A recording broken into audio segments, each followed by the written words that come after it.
All right. Hello, Fortina's brothers and sisters. Welcome back to Ministry Revealed. It is August 24th, 2023. And man, we are going to have some more fun tonight. For those of you who love digging into more deeper details of the worker group that's going to be here during the portion of SEALs that will be here with the Son of Man for 40 days and working during SEALs, you're going to love this one.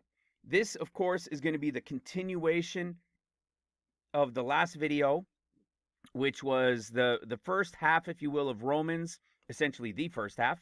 It was the first 8 chapters, and there just wasn't enough time to get to the rest of it. Well, thank God there wasn't, because earlier today, I was at least 2 hours alone just in about half of Romans chapter 9. So we are going to be diligent tonight. We are going to seek and search out the word definitions and see where all of this stuff leads us.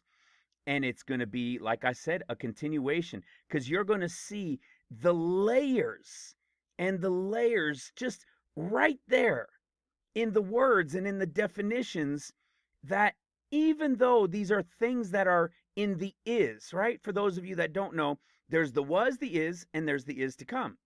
This ministry is revealing the revelation of the Lord. It is revealing the open books.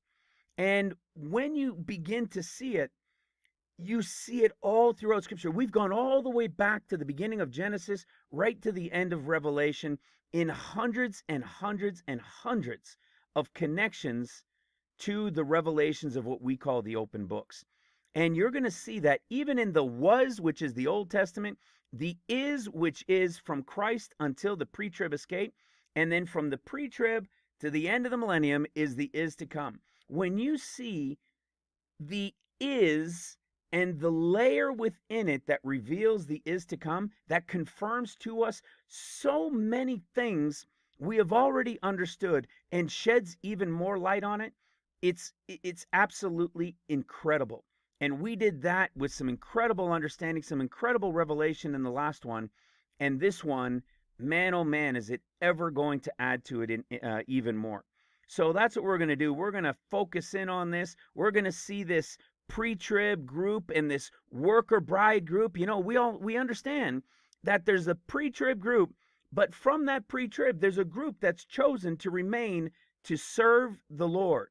They're like his remnant bride, that portion that they were supposed to go, but they were chosen to remain to help bring in the great multitude rapture, which we know is the spring wheat harvest, right? The pre-trib is the winter wheat harvest, from which a portion will remain to stay. And then there's the spring wheat, which is the great multitude rapture in the 7th year of SEALs. For those, when you hear me say 7th year of SEALs, you're probably thinking, what is this guy talking about? Well, don't worry about it. We're going to get to it. We're going to get to it. There are so many details. There's so much excitement taking place. And, you know, we've got some time left, it looks like. So we're still hopeful over the next little few weeks that are coming, few weeks. But, you know, we have an understanding here of what we're looking for. And even though not everybody's in agreement here, for the most part, it's understood. And if this time passes, well, we know exactly where we're looking for. So with that, I've been very busy, just doing stuff with the ministry, busier than I've ever been in a long time. And, you know, it's already busy when it comes to the forum and things like that. For those that don't know, when you hear me speak about the forum and you know, other brothers and sisters in communication around the world, I'm talking about right here. You can come to ministryrevealed.com. This is the homepage right here. You can go to the menu and you can come down here and you can click on the forum. Take you a few seconds to sign up and join 1,100 people from around the world, all communicating, sharing in prayer, Bible studies, people meeting with each other, meeting up because they live close by, and grabbing coffees and becoming great friends. It's awesome. So you're going to hear me talk about that a lot.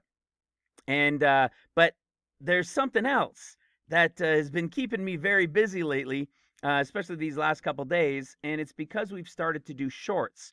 You can see the link right here. So this is a new link we have here in the ministry. I recorded a couple of them late last night, and the first one was posted about 11 a.m. I think it was our time here, Mountain Standard Time, and there'll be another one tomorrow. And I'm hoping, I'm not guaranteeing, but I'm hoping to be able to do one a day in the shorts. And so I'm going to show it to you right now. It was a lot of fun. I was so excited doing it. I wasn't excited like this guy. Unfortunately, the YouTube Shorts, because it's still relatively new. I mean, it's been around for a couple of years, but it's really gaining speed. And they said that out of the top 50 views on YouTube, 40 of them were shorts. So it was time to get into this space, and our brother's been pushing me to go into it. And so I started doing it, and there's going to be many more that he's working on as well, our brother, Uncle Jimmy. But what happens is in YouTube, for shorts at the time, right now, and soon you'll be able to, but at the moment, you're not able to choose your thumbnail for shorts. So unfortunately, this was automatically generated. So not the most flattering, but I'm okay with it. It's the first one, and I didn't get to choose that. So let me play it for you.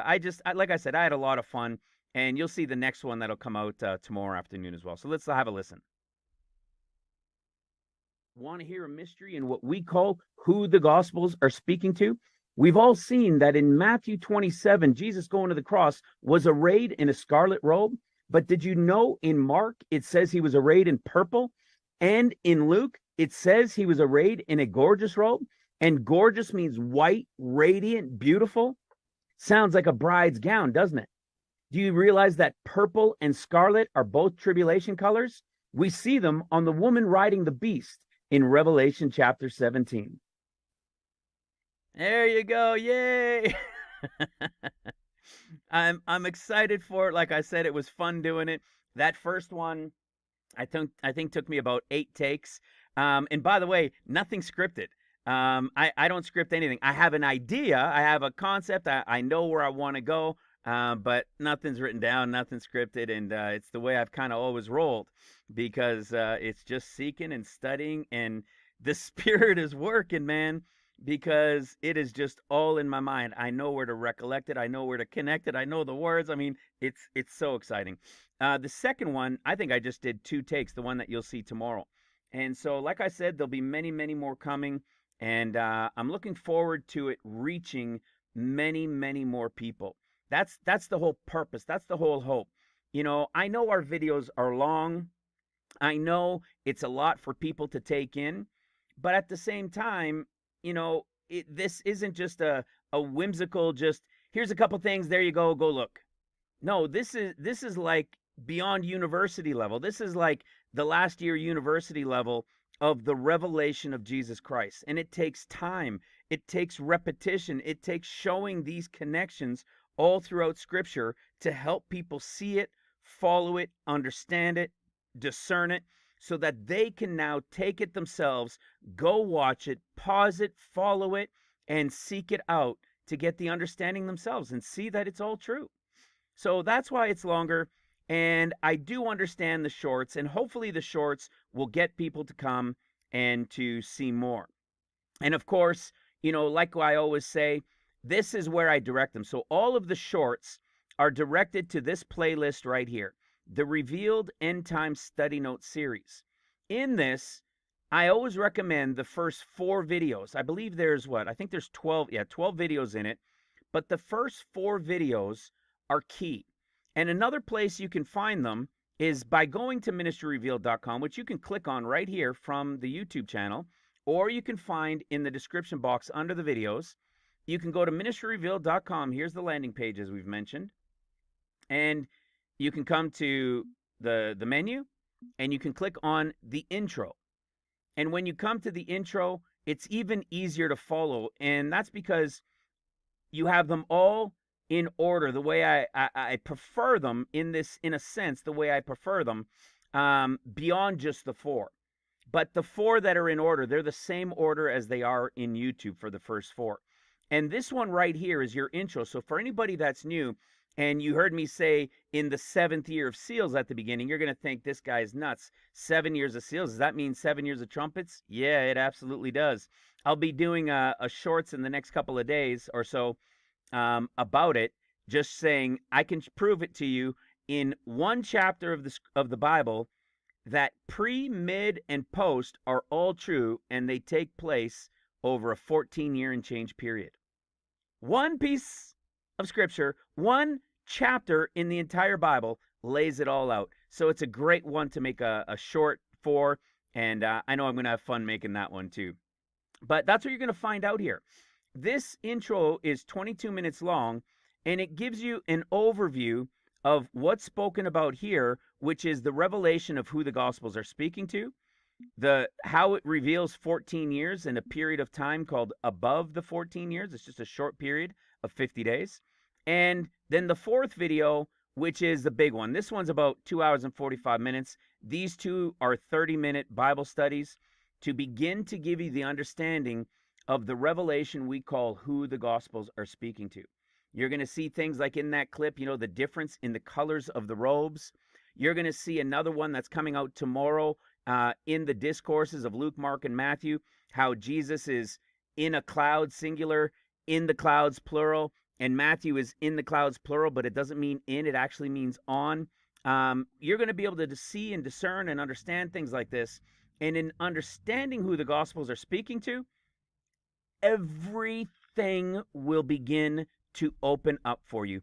Revelation will open to you, not just the book of Revelation, not just Daniel, not just the discourses. I mean, the entire Bible will begin to open up to you, and understanding will become known to you in things that you've had questions on probably most of your Christian life, if you've been spending a good amount of time in Scripture and noticing these differences within the Gospels, or something in account with Daniel just doesn't seem right, and so on and so forth. You're going to realize that there's a reason there are 3 discourses and they sound similar, but yet very different also when you read them. The answer is 50 days, then 7 years of seals and 7 years of trumpets. To understand how it was all missed, it's all because of Matthew. This is, as much as it's a big video, 2 hours and 45 minutes, it is a fantastic video because it helps you to understand how is it that after all of these centuries and people thinking it's only 7 years, how is it that this ministry has the revelation of 14 years? I promise you it's true. It's all throughout Scripture, and this video is going to help you understand why and how, the reasons it was missed. And it's because everybody's foundation is from the Gospel of Matthew. And they look to Mark and they look to Luke even less in the Synoptic Gospels as just little add-ons to a piece of a story, instead of seeing them individually for what they're saying. And when you see it, when you understand it, you will understand what 2 Corinthians chapter 12 is talking about above 14 years ago, one that goes to the third heaven, that's like a rapture, then one that goes to paradise, that is the great multitude rapture, excuse me, and finally, him returning unto them the third time. It's a taking, a return. It's absolutely beautiful. So with that, that's where you can see it, right here in this playlist on Ministry Revealed YouTube channel or on ministryrevealed.com. And as these shorts continue to build and you want to come check them out, you can just click on shorts right here, and hopefully we're able to get out one a day. And as it continues to build, we'll be able to reach more and more people. And part of the other reason for this is they're going to be shared also on our Facebook page.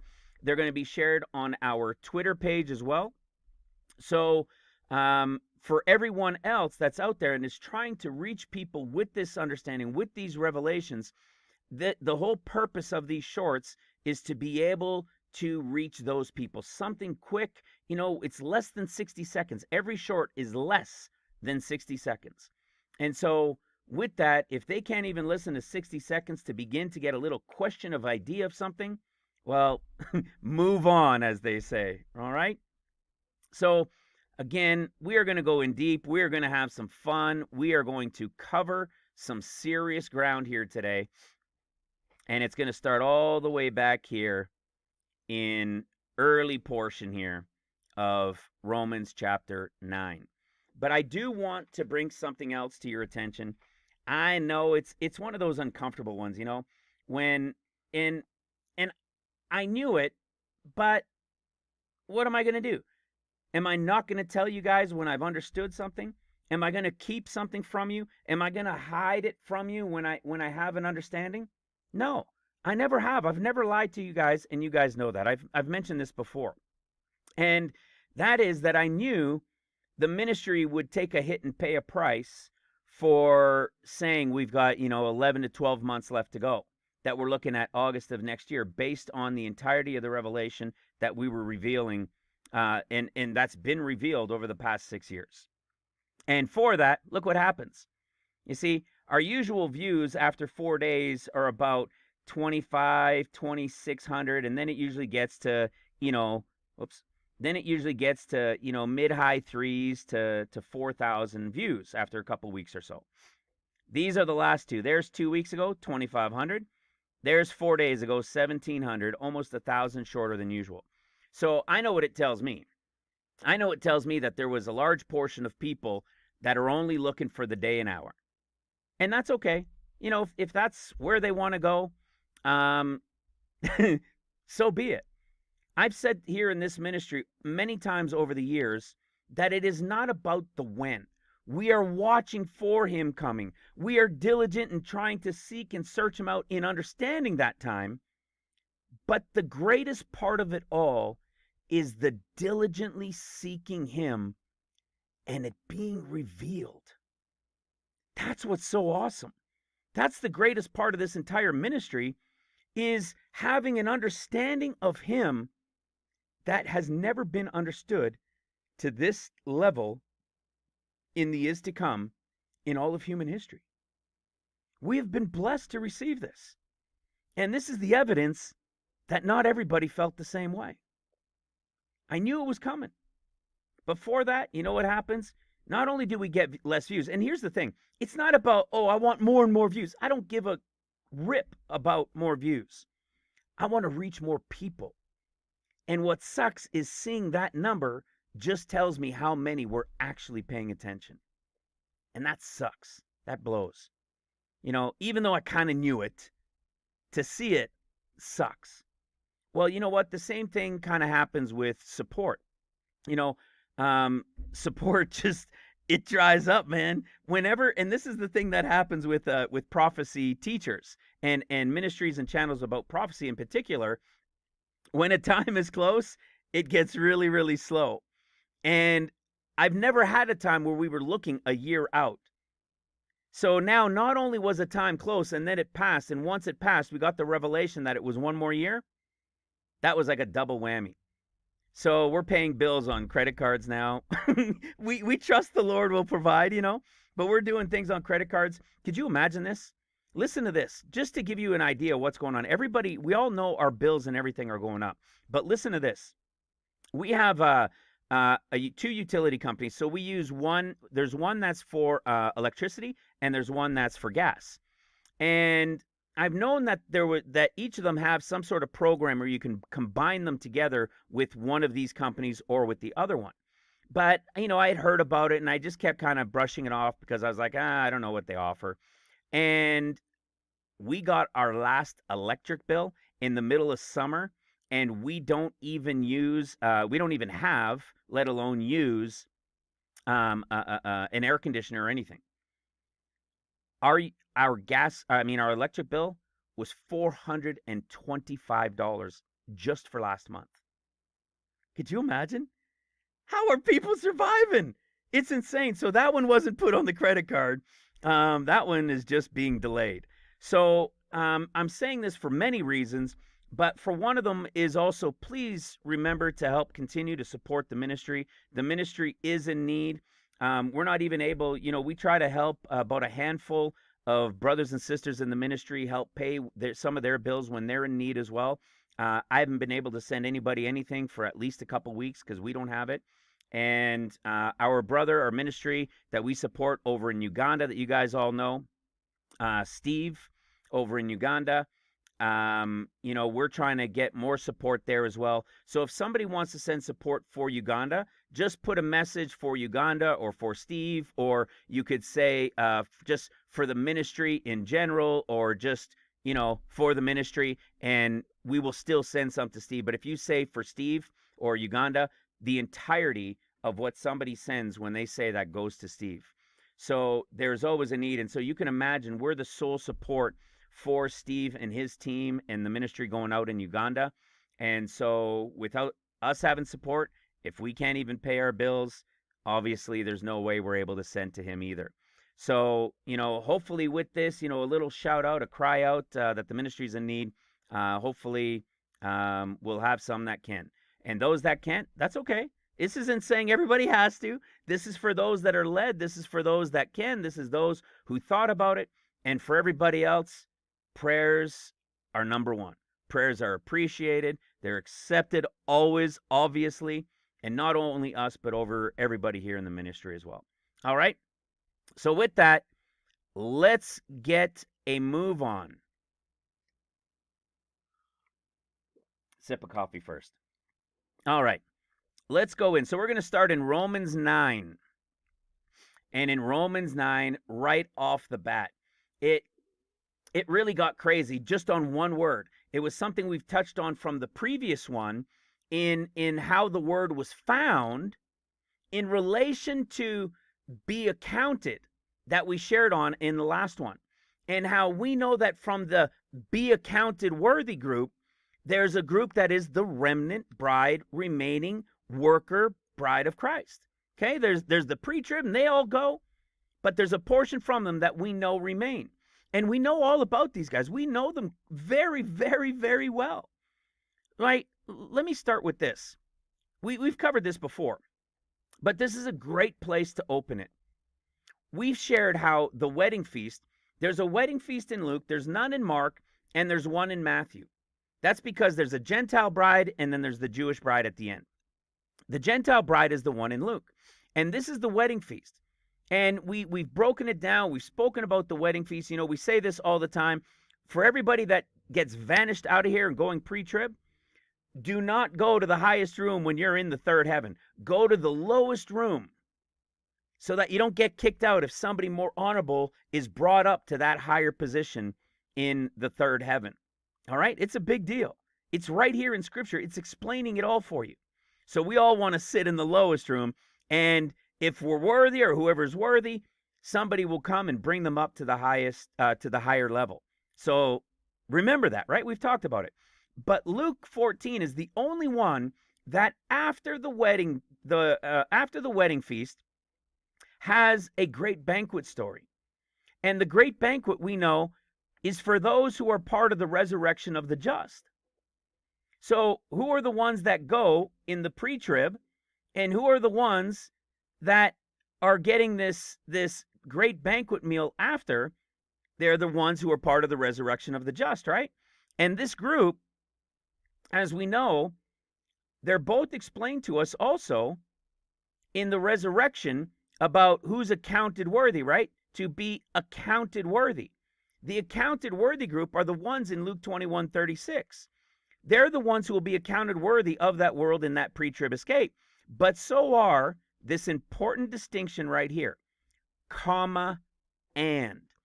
Comma, and is a separation between two different things, but they're a part of the whole. It's like they're added together. Okay? 2 plus 2. 2 is its own, 2 is its own, and together they make 4.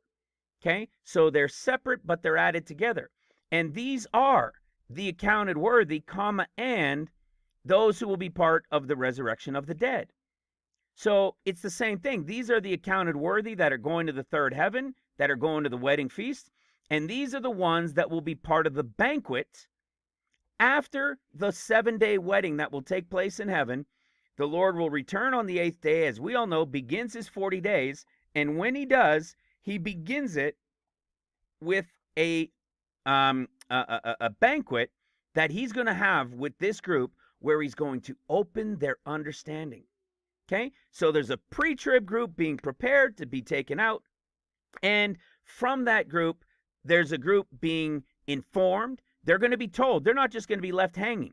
They're going to be told right before the pre-trib happens, according to Luke 12, they're going to be told by the Lord or the angel of the Lord or however it's going to work that he's going to the wedding and that they have to be prepared for when he will return. So they're going to be aware of it. These are the two groups. And these are the is to come two groups. When we come now into Romans, and we're starting here in Romans 9 to continue from the previous video, there's two groups in the layering, but this is also an is. So what is the picture of the is, if you will, of Romans? Well, it's all those from the time of Christ until the moment of the pre-trib escape, okay? Till right before the moment of the pre-trib escape, or right before the moment when the Lord informs that remnant remaining group from the Gentile bride portion, that remnant remaining group, right at that moment, right before that moment, from Christ until that moment. The is that we're living in is how you would read Romans now. So you would read it as a group of people that are gone out to spread the word throughout the world, that are bringing fruit in, that are bringing a people into Christ. But all throughout history, in the is since Christ until this time happens, it's those that have passed. So there are those who are bringing them in, right? The apostles, the disciples, those that they gave testimony to, and people all throughout history that were going around spreading the word and bringing people in. And then those people passed, and those people passed. That's who it's talking about, and it's still happening right now. People are still out spreading the gospel, and some, I'm sure, will still pass over this next year, and more people will come into Christ, and those that they brought in, some will still pass. That's all of the is. The is to come will be all of those alive. It will be all who are left alive who have not yet tasted of death. They will be the ones going pre-trib, and a portion chosen to remain. That is the is to come, hidden within the is of Romans 9. And for anybody that's new, we are able to do this all throughout Scripture, pulling it out from everywhere. But when you hear something like this, if you're new, I highly recommend pausing and watching those intro videos first. Because to see this, you have to have an adjustment in your vision. You have to be able to have an end time understanding begin to open up in you. And when you do, like thousands of other people here around the world, they see it, they understand it, they're finding pieces and portions themselves. And we're going to even talk about that with a couple things people have found as well as we go in through this study. All right? So in Romans 9:1, I say the truth in Christ, I lie not, my conscience also bearing me witness in the Holy Ghost. I just thought that was a really good place to start, right? That was Paul talking. We come down to Romans 9. Okay, maybe we'll start in 6. Let's go to Romans 9:6. Not as though the word of God hath not taken none effect, for they are not all Israel which are of Israel, neither because they are the seed of Abraham are they all children. But in Isaac shall thy seed be called. Now listen to this. That is, they which are the children of the flesh, these are not the children of God, but the children of the promise are counted for seed. Well, that rings a bell, right? Remember this in the last one? Specifically a remnant. Specifically a remnant. If you recall in the last video, when we went into this accounted that we went to look into, right? We went to see this be accounted. So when we went to Luke 21:36, and we were just showing it in Luke 20:35, it's the Luke's group. This is the group that's the being accounted worthy. And from the accounted worthy, we know there's a remnant bride portion that remains. We went into Psalms 22. And in Psalms 22, we were able to pull out this incredible piece of understanding that's directly connected to not the accounted worthy who are taken at the beginning in the above portion of the 14 years, but this seed that's going to what? That shall serve them. That shall serve them. It shall be accounted to the Lord for a generation. They, who are the they? The seed, shall come and shall declare his righteousness unto a people. See, future tense. That shall be born, that he hath done this. So we know this is in the was, and it's also reflecting an is, right? When Christ came and those that would serve him, and it's also reflecting an is to come. That's why, I mean, we've covered it many times in Ecclesiastes 1:9. The thing that was shall be, the thing that is shall be, right? Nothing new under the sun. So was shall be part of the is to come, and the is shall also be part of the is to come. And what is that about? That's about here a little, there a little, right? You're going to find parts and pieces and typologies all throughout Scripture that give you the picture of the is to come from the was and the is to bring the clarity to prophecy that has confused people for centuries. But you see, it's the seed. You see that?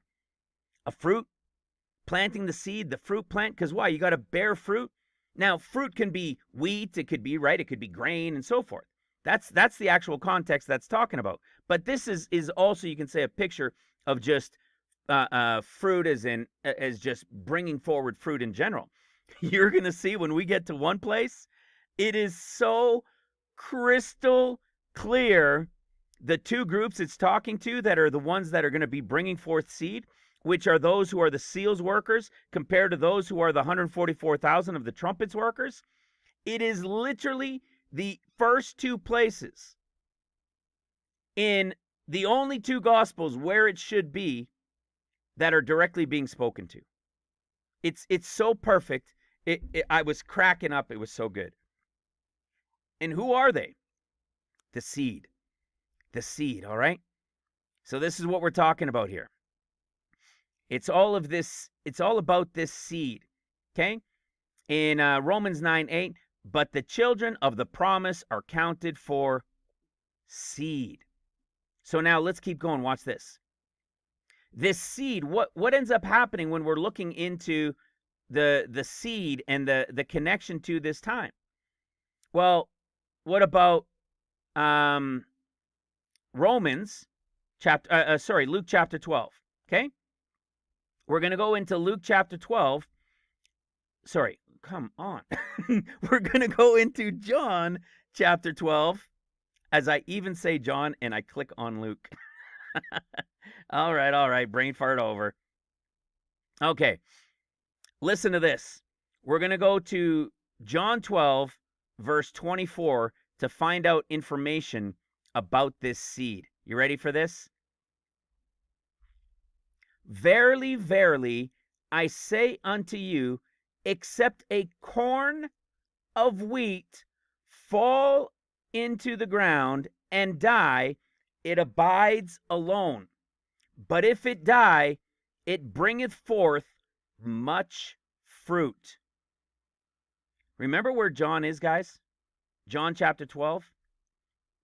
When we go to our chapters to years, it's the 5th year of seals. Remember that? It's the 5th year of seals. So what did we have over here? When we were in, actually, I'll just go this way. When we were in Psalms 22, what does it say? A seed shall serve him. Okay? They shall come. So we're reading this in the prophetic for the is to come. When we come to John chapter 12, or when we go to our chapters to years, we go to Psalms 22 with the equivalent year time frame, and it's in the 4th year when what? When all this persecution is starting and the fleeing. When we come to where it is in John chapter 12, it's the equivalent picture of the 5th seal and what happens in the 5th seal. Well, let's go have a look and read what we're told in the 5th seal. In Revelation chapter 6. Remember what John just said. Unless they die, right? Look at what the fifth seal says. Revelation 6, verse 9. And when he had opened the fifth seal, I saw under the altar the souls of them that were slain for the word of God and for the testimony which they held. And they cried with a loud voice, How long, O Lord, holy and true, does that not judge and avenge our blood on them that dwell on the earth? You see, the ones that were what? Slain for the testimony. The ones that were what? Slain, butchered, killed, slaughtered for their testimony. Where does John 12 have it? Same equivalent. The fifth year of seals. And look at what it says.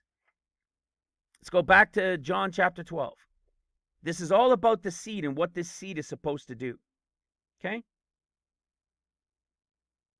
Verse 24. Verily, verily, I say unto you, except a corn of what?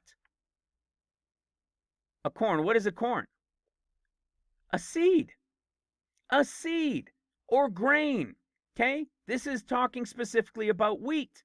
Well, of course it's talking about wheat. There it is. So unless a grain or a seed of wheat, listen to this, fall into the ground and die, it abides alone. But if it die, it bringeth forth, look at this, it's going to carry, bear, lead, bring much fruit. Ready for this? As plucked. As plucked. What is the word? G726. Harpazo. This is pluck. This is the was raptured, which means there's going to be seeds, as we just saw, that started in Romans 9, that actually started earlier in Romans, that brought us to Psalms 22, that showed us that the seed is a group of people in the is to come that will be the ones to what? Fall and die. And where are they? Where was the connection to it in John?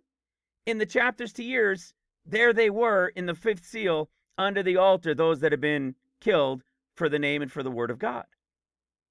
How do you know? Look at this. A corn of wheat that must fall to the ground and die to bring forth much fruit. So this corn of wheat, this group of people who are the seed of wheat, who are going to fall to the ground and die, are going to bring forth what fruit? What harpazo? What as plucked? Let me show you. You guys know this. This is awesome. Right here in Genesis chapter 8, we've showed it so many times. This is a beautiful, big picture of the end of days. At the end of 40 days, there's your 40 days of the Son of Man. The raven goes out with 3 days left in the 50. Then the dove goes out at the 50th day, finds no rest for the sole of her feet. She goes back. She's taken into the ark. And then you have what? Stayed 7 other days. That's a picture of 7 days as years. So what is this stayed? Well, you guys all know it means pain, sorrow, it means tribulation. This one just means wait. So they don't have that same definition for anybody that hadn't seen that before. So this is a picture of the first 7 years. So you had the 50 days that came first. You had the breakdown of the 50 days. Then the 50 days are over. The 7 and the 7 begin. And when the 7 comes to an end, so in that 7th year, what happens? The dove goes out again, and look at what it says. Lo, in her mouth was an olive leaf plucked off. Plucked off. Let me go to the Greek again. Okay? Let's go back to the Greek just so you could see it. As plucked. What's the Hebrew word? Plucked. Plucked off. And when it says an olive leaf, look at what it is. It's actually a branch. So it could be a leaf or a branch. In this case, we know it's a branch. Because what does it relate to? The great multitude rapture. The wild olive branch that you're going to see as we go further into the book of Romans, who are the Gentiles, who are the wild olive branch grafted in to the main true olive tree. Here they are plucked off, and the Greek word in the exact same timing is right there. So that means there's a group of people who are going to be the ones falling to the ground to bring forth more rapture people. The great multitude rapture people. Well, you guys will remember this. Who are these people? How many times have we gone through this, brothers and sisters? There is winter wheat and there is spring wheat. Most people never pay attention to the fact that there are two portions of wheat. And barley and winter wheat are planted in the fall, and barley starts to grow first in the spring, and then the winter wheat starts to grow.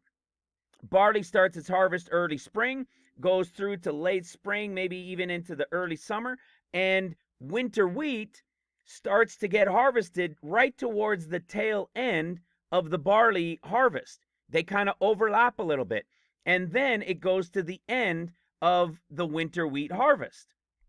You see, those are the two that Ruth talks about until the end of the barley and wheat harvest. But we also know that there is another wheat harvest, which is called spring wheat. The winter wheat are all those who are pre-trib. They are all the pre-trib. The winter wheat group is everybody pre-trib in Christ Spirit-filled. We've covered it many times. They're the picture of Leah compared to Rachel. Winter wheat is called old wheat, and spring wheat is called new wheat. There's the Hebrew terms kadosh and yoshon for them. I can't remember which is which, though. So winter wheat is old, spring wheat is new. It doesn't mean it's old and dead or anything like that. It's just the definition of it, because when it's planted. And what happens is winter wheat is planted, and when it's harvested in summer, it can be used right away because it took root before Passover. Whereas spring wheat isn't planted until spring after Passover. So it doesn't take root until after Passover. So when it's harvested in late summer, early fall, it cannot be used till the following Passover. That is spring wheat, who is represented as the great multitude rapture portion. Okay?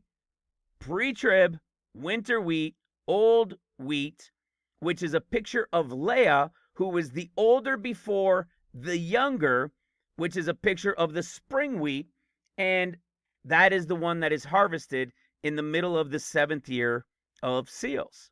You guys that have been around for a while, you all know this. Well, let's follow this context of what's taking place here. Okay? What is it saying? Except a corn of wheat fall, which means this worker group, who are a part of the pre-trib winter wheat, who are being chosen as that remnant remaining bride portion to serve the Lord as that seed, are going to be the wheat, these seeds of wheat that are going to fall to the ground and die, so that they could bring forth much fruit, which is what? The rapture group. So what is this saying? The only way is if wheat dies, what do you think comes up from this fruit? Wheat. So you have seeds of wheat being planted or being crushed and dying, and they're bringing forth much fruit of what? Grapes? No. Wheat. Because these guys are part of the winter wheat, and they're helping to bring in spring wheat. This is the Leah Gentile type, older before the younger. And it's the worker portion of them that are these guys, bringing in these guys who are literally the ones plucked harpazo. It's awesome. It's awesome. Now, here's something we haven't shared in a long time. Check this out. What happens sometimes with winter wheat? You ready for this? Winter wheat is grown as a cash crop or a cover crop, which means winter wheat isn't always a cash crop, but sometimes parts of it are cover crop. Cash crop is what? Something paid for, purchased by another party. These are both the winter wheat pre-trib group. This one that represents the cash crop are those going to the third heaven that are at the wedding feast.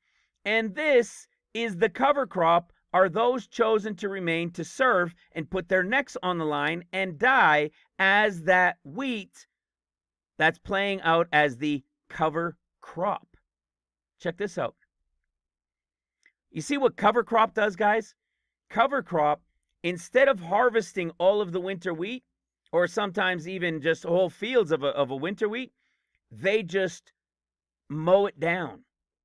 They mow it down so that it covers what is being planted next and what's coming up next under it. It brings it more nutrients, more, look at this. Cover crops manage soil erosion, soil fertility, soil quality, water, seeds, pest, and disease. On and on and on. That's what these cover crops do. These cover crops are exactly the story of what Jesus is telling us here in John chapter 12. They are the ones who will put their necks on the line. And it just so happens that John chapter 12 is the timing of the fifth seal for those who died to help what? Bring forth much fruit. Now, guess what? Wait until you see as this keeps going, man. Because you say, well, how are they going to bring forth? You see, I didn't even have that question till I found something as I was continuing on into Romans, is that if these guys are dying along the way, how are they the ones bringing in much fruit? Right? How are they bringing in the fruit if they're the ones that are dying as cover crop? You'll remember this, guys. Let's go to John chapter 4. I think we can understand this now. You ready for this? John 4:35. Say ye not, there are yet 4 months, then comes the harvest? Behold, I say unto you, lift up your eyes and look, for the fields, look on the fields, for they are white already to harvest. Listen to this. And he that reapeth receiveth wages, and gathereth fruit. And what? And gathereth fruit unto life eternal, that both he that sows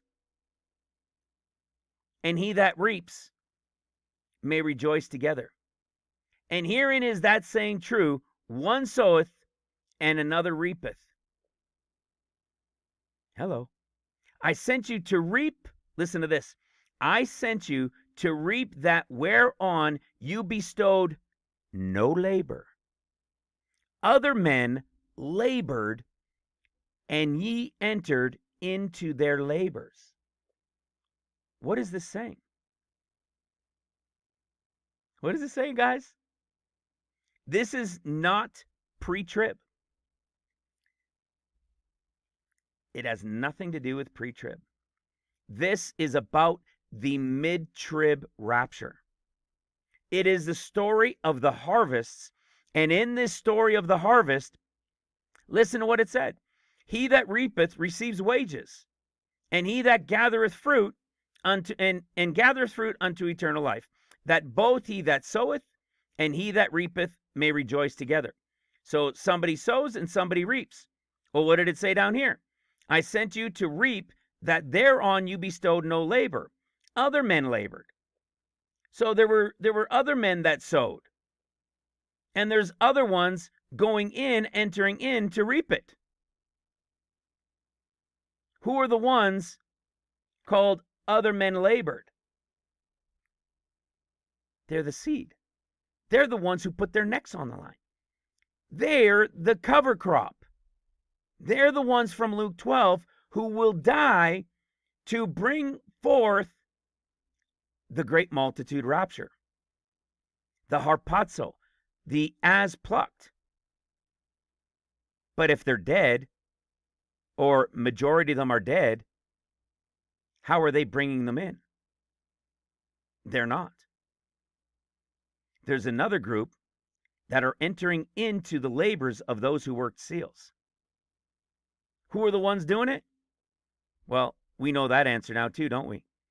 We go to Revelation chapter 7, and who do we see before the great multitude rapture, which is the as plucked harpazo, the 144,000. The 144,000 are the ones who enter into the labor of those who worked seals, but died, and in their dying as cover crop, brought forth a great multitude. And these guys are the ones entering in to bring them to the mountain of the Lord, to ready them, to bring them in to the great multitude rapture, which we know is to paradise. I told you, this kind of just goes everywhere, right? Another sip of coffee. All right. It's so much fun, man. The details of this, they just go on and on and on. Let's keep going. Here it is right here. Let me show you a great example right here. Let's go. Let's just start in Romans. Let's continue in Romans 11, just to build on it. For the children being not yet born, neither having done any good or evil, that the purpose of God according to the election might stand, not of works, but of him that calleth. We kind of get a same kind of context as we did in Psalms 22, didn't we? We have this context of, coming in the future, that shall come. Now listen to verse 12. It was said unto her, the elder shall serve the younger. The elder shall serve the younger.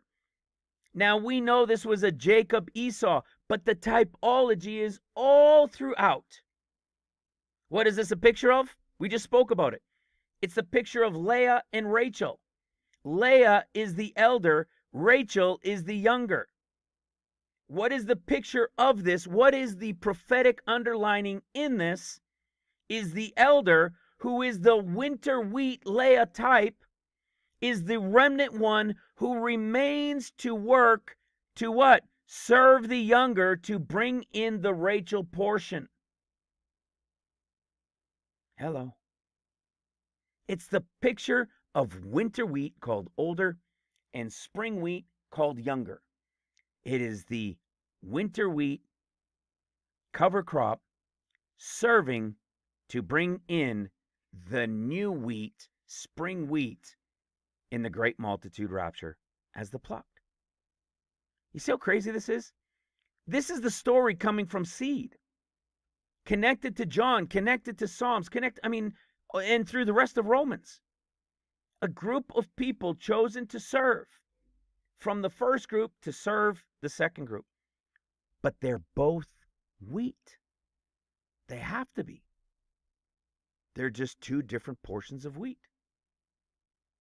It's so awesome. Let's see where else we're going here. Let's see where else. Oh, yeah, right? There's another good one. Watch where this one led. So in 1 Corinthians, is this the one? Oh, no, that's another one coming. That one is awesome. 1 Corinthians 15:36. We get the same story here again about this grain of wheat, right? 15:36. Listen to this. In 1 Corinthians 15:36, let's start right here. It says, thou fool, that which thou sowest is not quickened, except it die. And that which thou sowest not that body that shall be, but bare grain, meaning, just naked, just the grain. It may chance of wheat or some other grain. So there's also in what you're doing, you're bringing in the great multitude spring wheat harvest, but there's probably going to be Jews along the way. You see, not everything's going to be exactly the same, but the focus is the wheat, because seals is still the time of the Gentiles. They're the ones going to help bring in the great multitude, which is to the fullness of the Gentiles. Who are the ones doing it? Who are the ones doing it? Thou fool, that which thou sowest is not quickened except it die. Is not quickened except it die. What is the word quickened?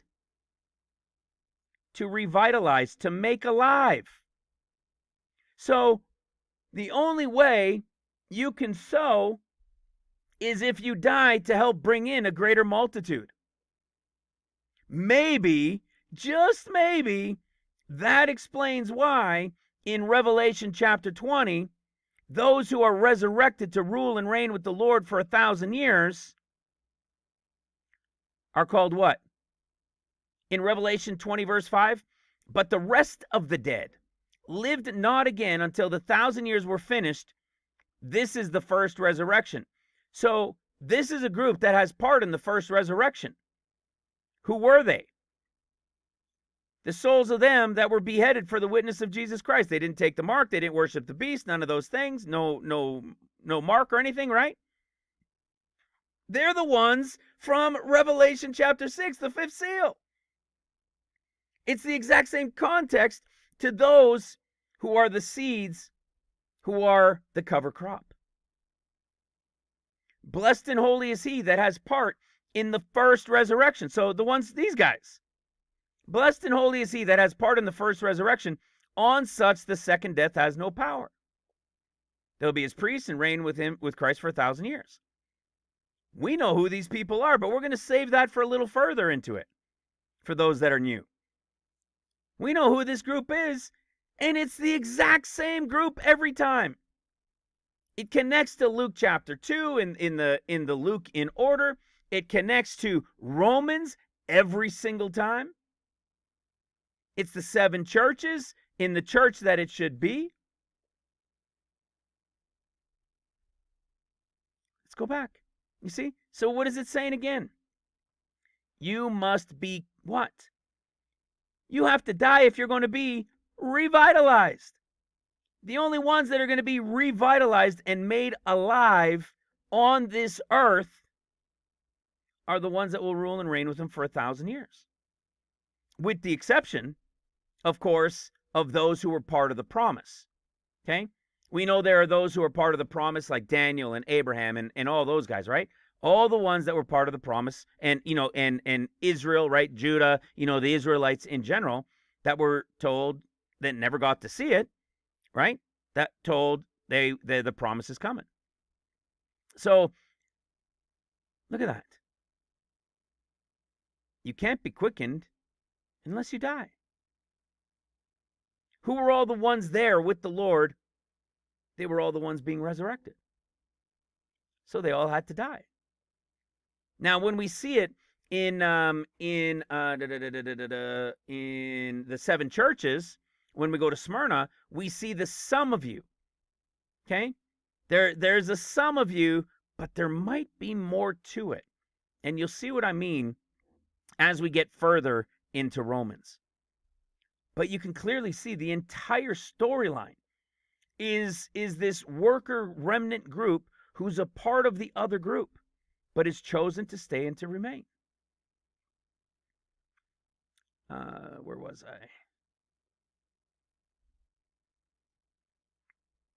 I? Chosen to stay and remain. Continuing in Romans 9:14. What shall we say then? Is there unrighteousness with God? God forbid. For he said to Moses, I will have mercy on whom I will have mercy, and I will have compassion on whom I will have compassion. So then, it is not of him that willeth, nor of him that runneth, but of God that showeth mercy. This is pretty wild stuff. Now, here's the thing for us. When you read something like that, you're like, well, then I don't have any effect. It's the Lord's will anyways. Either he's going to save this person or he's not going to save that person. No. You see, we're still living in the is, where are those who are the seeds, who are going to share the gospel of Jesus Christ and go share the word, like Steve and others here are doing, and going and spreading the word and talking to people in lines and so forth, because we're still in the is of this happening. And here's the thing. You don't know who's going to be saved and who is. Only the Father does. You see? He can do when he wants, what he wants, where he wants, with who he wants, how he wants. You see? But we don't know what that is. So we can only share. That's the mystery we'll never get. It's all in him. For the scripture saith unto Pharaoh. Now remember, he's saying, he said this unto Moses. For the scripture saith unto Pharaoh, even for this same purpose have I raised thee up, that I might show my power in thee, and that my name might be declared throughout all the earth. Therefore hath he mercy on whom he will have mercy, and whom he will hardeneth. That's kind of hard to accept, right? He's going to have mercy on who he wants. He'll harden who he wants, and he'll use those hardened or whoever he wants for whatever purpose he chooses. That's because he's God. We can't understand that, obviously. But you see the context that I'm getting at? He's talking about with Moses. He's talking about the time with Pharaoh. What is the picture of seals? The picture of seals is the picture of Moses and them fleeing in the time of Moses, right? When did they flee? Time of Passover. It's the abomination of desolation picture that you're getting in this portion of Romans 9. All of it is connected from the beginning, just before the beginning, at the above 50, to the end of seals. It's the continuous picture of seals, of a remnant group taking, a group remaining, and the time of seals till they're rescued. And it only gets more detailed. Verse 21. Oh, wait till we keep going. Wait till 23. Hath not the potter power over the clay, of the same lump to make one vessel unto honor and another unto dishonor? Right? I mean, it's all throughout here in Romans. Nothing we can do about it except share the truth and let the Spirit make known and open the hearts and eyes and ears of those the Father wills.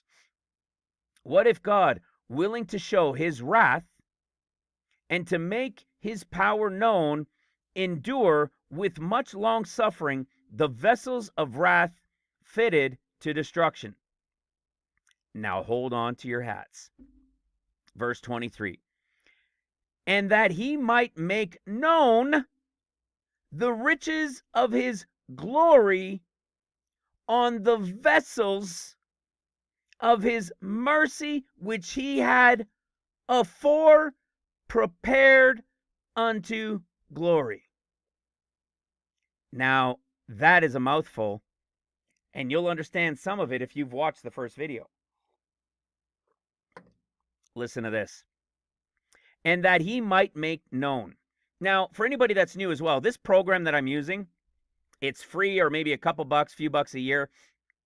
I'm not affiliated with it at all, but I promote it to everybody. It's called eSword, and you can download KJV Plus and a whole bunch of different Bible versions. I just recommend you go to KJV Plus. That's all you need. But, I mean, KJV, but there's KJV Plus, and the Plus gives you all of the word definitions, so you can go dig in to the root words, the meaning of the words, where they lead. It is so vital, and it's going to blow your mind. This is what really helps to explode your understanding in Scripture, is understanding the meanings of the words. So in 23 it says, and that he might make known the riches of his glory on the vessels of mercy.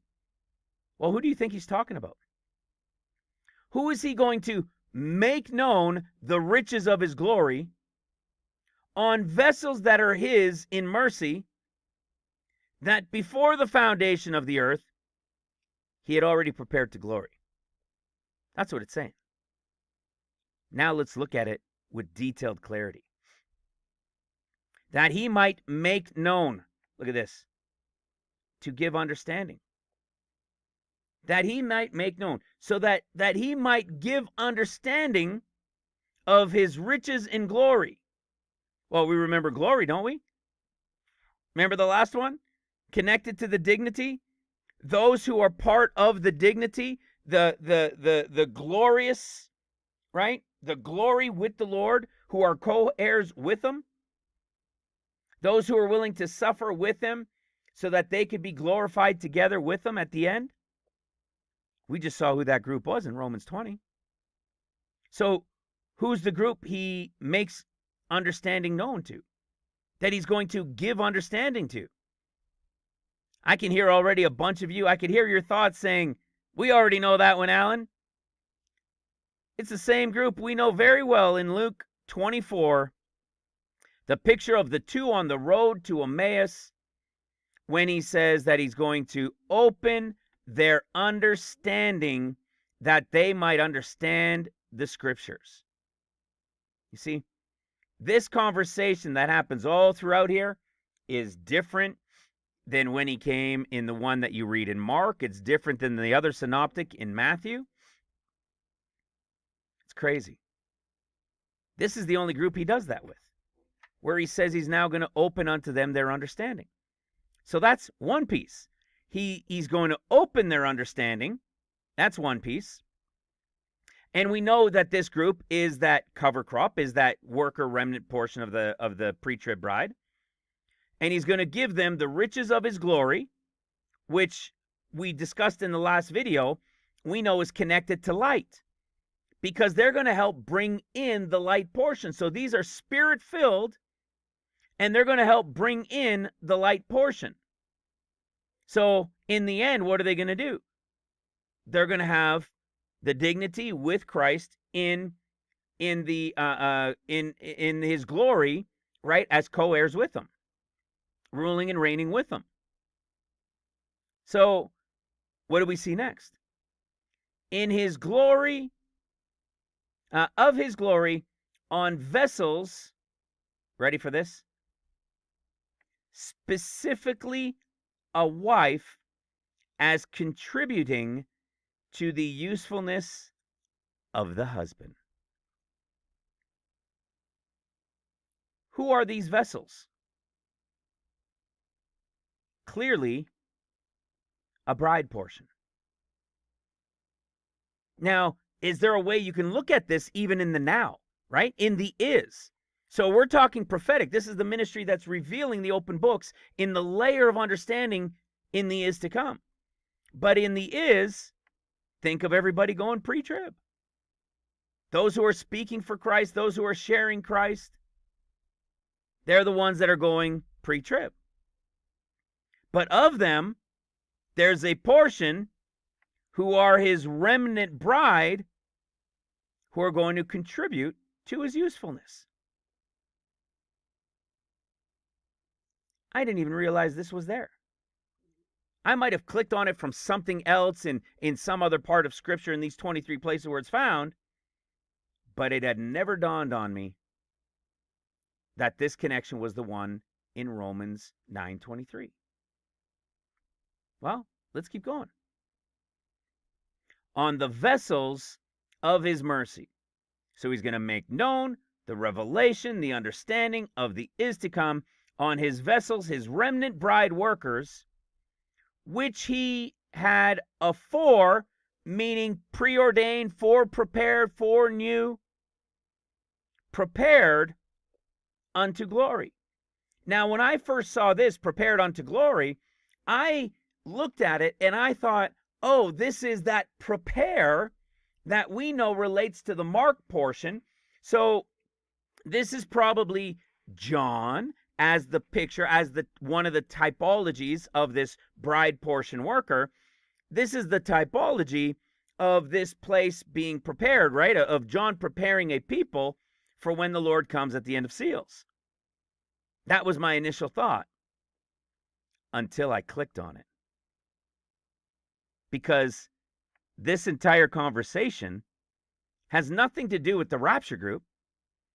This is a conversation in verse 23 about a group who are his chosen vessels, a portion of his bride that remained, where he's going to make known to them the riches of his glory, who will receive the riches of that glory and will go out as the cover crop to bring about the great multitude harvest.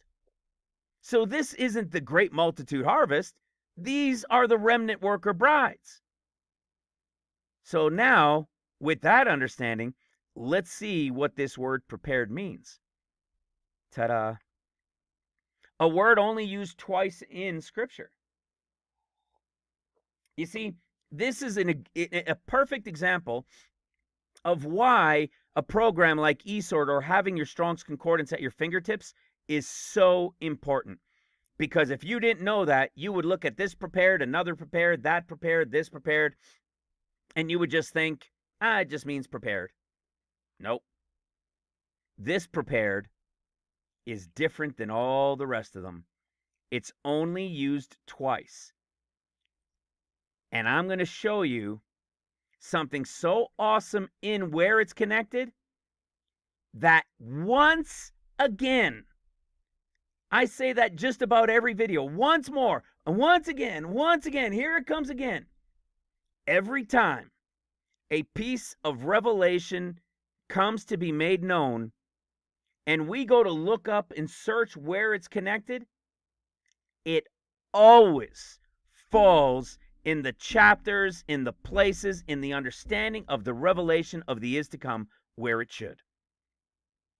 So, where would be a place that this conversation where he's with a group of his Gentile bride workers who were remaining to be with him, that he's making known, that he's sharing his riches and glory on them, that he foreknew and prepared, wouldn't that be during the 40 days of the Son of Man? When he's literally with the Luke 24 Smyrna group, those who put their necks on the line for the house, for the churches of the Gentiles, to help bring in the great multitude rapture, which is the fullness of the Gentiles? Well, let's go see. Let's go see where the other one shows up. Watch this. Luke chapter 2. Oh, wait, that's the wrong one. That was something else. Let's go see where this one is. Oh, I was building it up and then I went to the wrong one. Okay, let me see where it is. In Ephesians 2:10. Now listen to this. Man, we've got so much good stuff. Ephesians 2:10. Even more is coming. Watch this. Starting in verse 8. Ephesians 2, verse 8 through 10. For by grace are you saved through faith, and that not of yourselves, it is the gift of God, not of works, lest any man should boast. For we are his workmanship, created in Christ Jesus unto good works, which God hath before ordained that we should walk in them. Who are you seeing here again? There's the is of those in Christ who are what?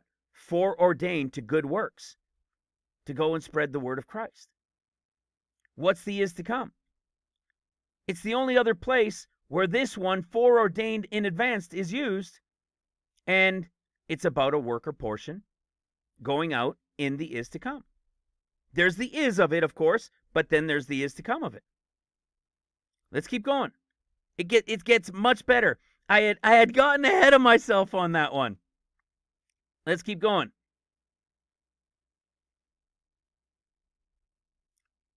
Because we are going to get to Luke chapter 3. All right. So, Romans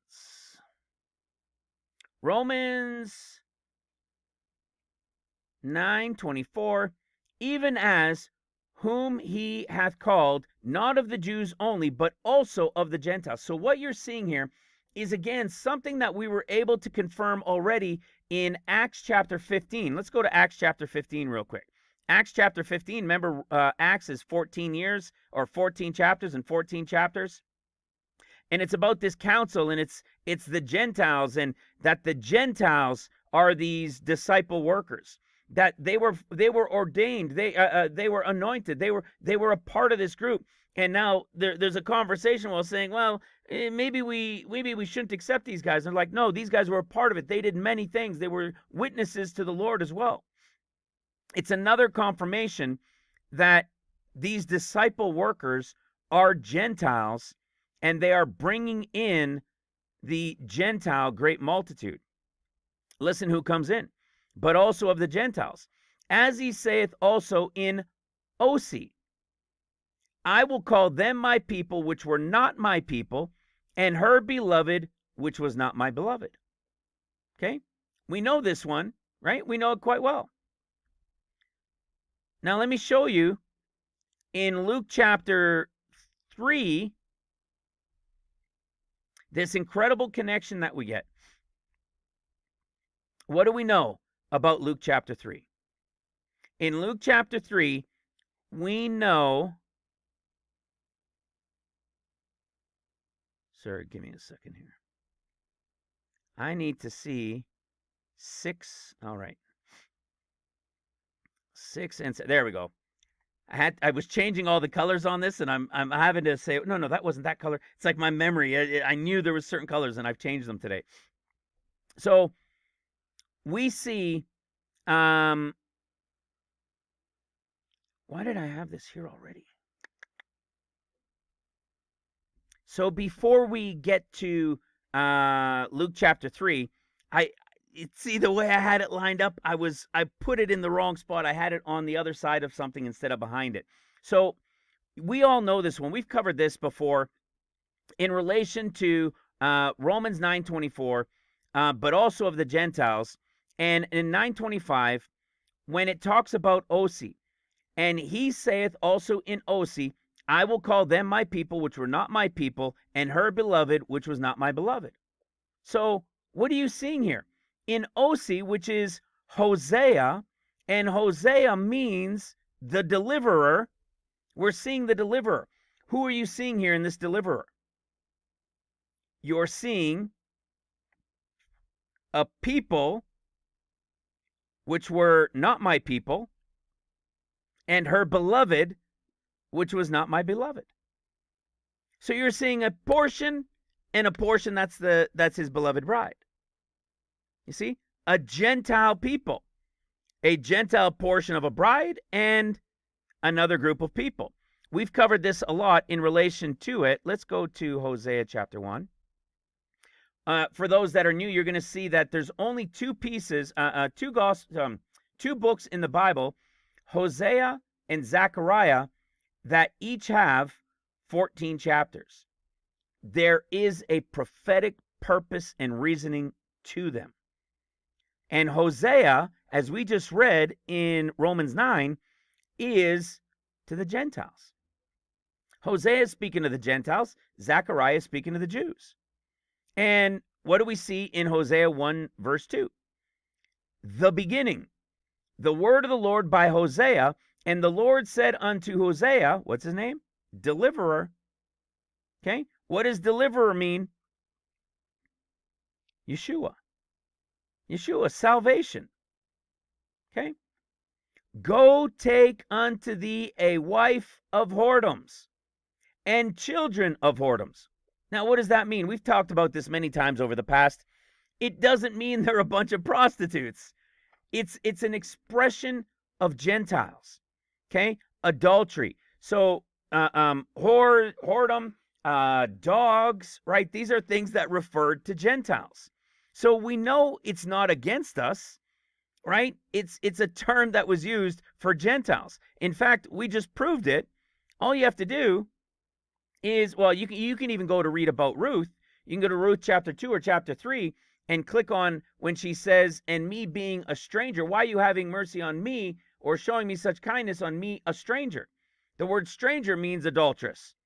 So when you're reading it here, if it was really derogatory and not meant to be Gentiles, why did it say in verse 24 of Romans 9, even us whom he hath called not of the Jews only, but also of the Gentiles, and then go on to say, as he says also in Osee, I will call them my people which were not my people, and her my beloved which was not my beloved. It's because Hosea is speaking to the Gentiles. And Gentiles, even though it says whoredom, is simply a reference like dogs. Okay? That's all it means. It seems like it's pretty brutal. But what do we see? A group of people and a bride. This is his picture of his Gentile bride. This was more so for newer people that hadn't understood that before. It's something we've covered many times over the years a while back. In fact, just for somebody new, I'm just going to show you real quick. I don't like people just saying, oh, I'm going to take his word for it. I'm going to show you. It's in chapter 2. In Ruth chapter 2, everybody knows that studies a bit of scripture that Ruth is a picture of the Gentile bride, right? Boaz is the kinsman redeemer. And in Ruth chapter 2, verse 10, it says, then she fell on her face and bowed herself down to the ground and said unto him, why have I found grace in thine eyes, that thou shouldest take knowledge of me, seeing I am a stranger? See, foreigner, non-relative, adulteress. Essentially, it means Gentile. And she was a Gentile, you see? So it doesn't mean, people over the years really got bent out of shape out of that, but it tells you that right in the verse before that it was Gentiles. All right? So let's keep going. Watch this. In 9:26, and it shall come to pass that in the place where it was said unto them, you are not my people, there shall they be called the children of the living God. Isaiah also crieth concerning Israel, though the number of the children of Israel be as the sand of the sea, a remnant shall be saved. Now this remnant isn't the remnant we're talking about, meaning the remnant bride portion that's working. This is about a remnant being saved at the end, okay? And we know this by going to follow the story in Isaiah chapter 40 where it's found. So what is the context here? What's the context taking place? That there's a group of people being saved at the end of this. What period of time is the end of this? Well, it's the end of seals. It's this connection to the great multitude rapture. So let's go to chapter 40 and see exactly what it's talking about. It's connected here in verse 10, but we're going to start back here in Isaiah 40 verse 2. Speak ye comfortably to Jerusalem, and cry unto her that her warfare is accomplished, and that her iniquity is pardoned. For she hath received of the Lord's hand double for all of her sins. The voice of him that crieth in the wilderness, here it is. The voice of him that crieth in the wilderness, prepare ye the way of the Lord, make straight in the desert a highway of God. Now hold on a second. Who's the one that prepares the way? John. John is a picture of the time of seals. We know he's a picture of those that are beheaded during seals. We know that Elijah is a type of those that will be alive at the end of seals, whereas the others are dead. So when we go to places that we know are in order, we should be able to find this timing of John, who's the one that prepared the way. So you can see why I went to prepared with the other one, right? Because what we're seeing in this prepared in Romans that we saw, that preparation was a group of people who are the remnant workers being prepared to go about and do their thing. And we saw that even in where it was in the connection in Ephesians, to go out and do their things, just like it happened in the is, it will happen in the is to come. But this one is more specific to John the Baptist, who prepared the way, who we know is a picture of those workers who were prepared the way and reunite them towards the end of seals, dying along the way, the ones that were beheaded, so that the 144 will go into those labors and bring the great multitude in. So what if we go and look to see where this conversation is happening in Isaiah 40 verse 3? Let's just start with that before we continue into the rest of this portion of Isaiah. What's the context of this time? The context of the time, well, we know something really well here, which is Luke in order. And in Luke in order, chapter 3 is the picture of him coming in that 7th year of seals. At the beginning of the 7th year of seals, he's now here, and look at what we see. Where is he? Where is he? In Luke chapter 3, verse 2, Ananias and Caiaphas, being the high priest, the word of God came unto John, the son of Zacharias, in the wilderness. In verse 4, as it is written in the book of the words of Isaiah the prophet, saying, the voice of one crying in the wilderness, prepare ye the way of the Lord, make his paths straight. So we know this is the end of the 6th year of seals. We know this is into that 7th year of seals, right? Or the end of the 6th year of seals and the start of the 7th year of seals is starting. We know he's prepared the way. We've been able to break this down in Luke in order. We've got a video, I think, called Luke in order. You'll just have to search through to find it. We know that this is Luke chapter 1 is a picture of the pre-trib. Then after 8th day, at the 8th day, after 7-day wedding, on the 8th day, you have the 40 days of the Son of Man and the picture of his birth.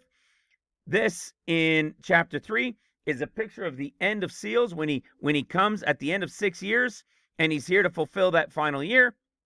And chapter 4 is the end of the 6th year of trumpets, when the Lord comes, and it's the time of the crushing of the grapes, when Satan will tempt him, because Satan had the second portion of trumpets, when the pit was open and everything else.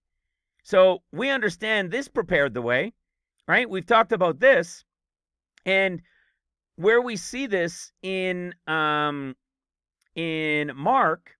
is the Last Supper, right? In the Last Supper, we see this right here, that in Mark 14, verse 15, because when you understand who the Gospels are speaking to, you understand the timing of each portion and why the words are worded differently.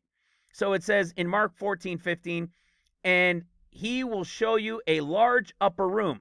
We've covered this not too long ago. This large upper room is a place above ground. It's only used twice because it relates to the kingdom of God. One is the pre-trib in Luke, and it's used in Luke's story just like this, and in Mark's. It's a picture of this place prepared up above, which is where the pre-trib goes to the third heaven and where the rapture group goes to the mid-trib going to paradise. They're both part of the kingdom of God, and they're above the ground. So that's why you see this exact same wording in Luke's, but you don't see it in Matthew's. These are part of those reasons, those differences, right? And look at what it says, furnished and prepared. Mark's is the only one that has the word prepared, because it is a picture. It is a prophetic embedding filled in the is to come, giving us understanding, detail in the is to come. So when we go back to Luke chapter 3 and we see this word prepared, which is, again, it goes to the same root word. You see, prepared, there's the one that was found in Mark, and only in Mark in that story.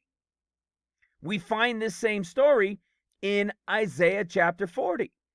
So when we go to Isaiah chapter 40, it's not hard for us to understand what period of time this is. You know, was it talking pre? Is it talking mid? Is it talking post? It's talking mid. It's talking the end of the 6th year of seals to the 7th year. Well, now look at what happens. It says, we go down into Luke chapter 3, verse 6, and all flesh shall see the salvation of God. All flesh shall see the salvation of God. You see, they don't all see God. They're not going to all see him. Remember, this is when he's coming in the clouds in Mark's discourse. All flesh is going to see that coming. That's why at the end of the 6th seal, they're all screaming, rocks all fall on us, hide us, mountains fall on us, and hide us from the face of him who sits on the throne and from the wrath of the Lamb, for the time of his wrath is come. So wait until you see what we're going to find in this. But it says in Luke 3:6, and all flesh shall see the salvation of God. They're going to see the salvation of God. They're not going to see God, they're going to see the salvation. Then said he to the multitude that came forth to be baptized of him, O generation of vipers, who hath warned you to flee from the wrath to come? See this word for wrath? This is the one properly desire, G3709. Check it out. You can prove the timing by going into the understanding of these word definitions. We go to Revelation chapter 6. In verse 16, see, and said to the mountains and rocks, fall on us and hide us from the face of him that sits on the throne and from the wrath of the Lamb, for the great day of his wrath is coming. Look at what the wrath is. Same one. What is this? The end of the 6th year of seals. What is Luke chapter 3? The end of the 6 years of seals in the prophetic is to come that's hidden in it. And then listen to what it says. Bring forth, therefore, fruits worthy of repentance. So now suddenly there should be a bringing forth of fruits worthy of repentance. What is this word for fruits? You guessed it. The rapture group. The plucked harpazo. In the 7th year, at the start of the 7th year, remember what happens? At the end of the 7th year, it is the time of the rapture, but it's going to take until Passover before that wheat, quote unquote, can be used. What do you think they're going to be doing during that time? Maybe there's what is this harpazo? Is it just a rapture? I mean, they're going to paradise.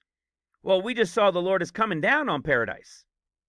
So if he's coming on heavenly Mount Zion and everybody's got to flow to the mountain, what is the was raptured? What's it actually going to look like? I don't know. But we know that at the end of that battle that takes place at the end of the 6th seal, which is the Ezekiel 39 war, we know that Ezekiel 39 says, then they'll be burying the bones, right? They'll be burying the dead for 7 months. Well, that's pretty interesting because it's about 7 months, give or take, to the time of when that wheat can be used.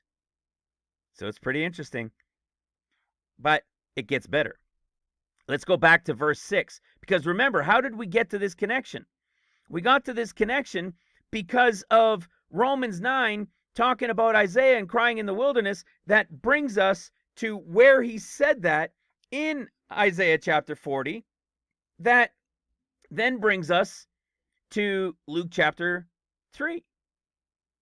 All of this then should be telling us this group coming in at the end of seals at the mid-trib great multitude rapture. Now listen to this. Verse 6 of Luke 3.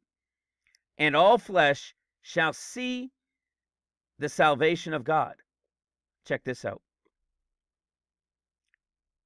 Here we are again. Remember what I said, how important it is to have a program, a software program, or a program with the ability to see the concordance? This word for salvation, brothers and sisters, is only used 5 times. 4992 in the Greek. Let's go have a look. Here it is right here. Okay? Here it is right here. This is how I found also this connection going to Isaiah chapter 40, verse 5. We're going to get to it. Look at this salvation. I want you guys to notice something right off the bat. It's only used twice in Luke. Look at what it says here. Pay close attention. In Luke 3:6, where we just were, it says, shall see. Shall see the salvation of God.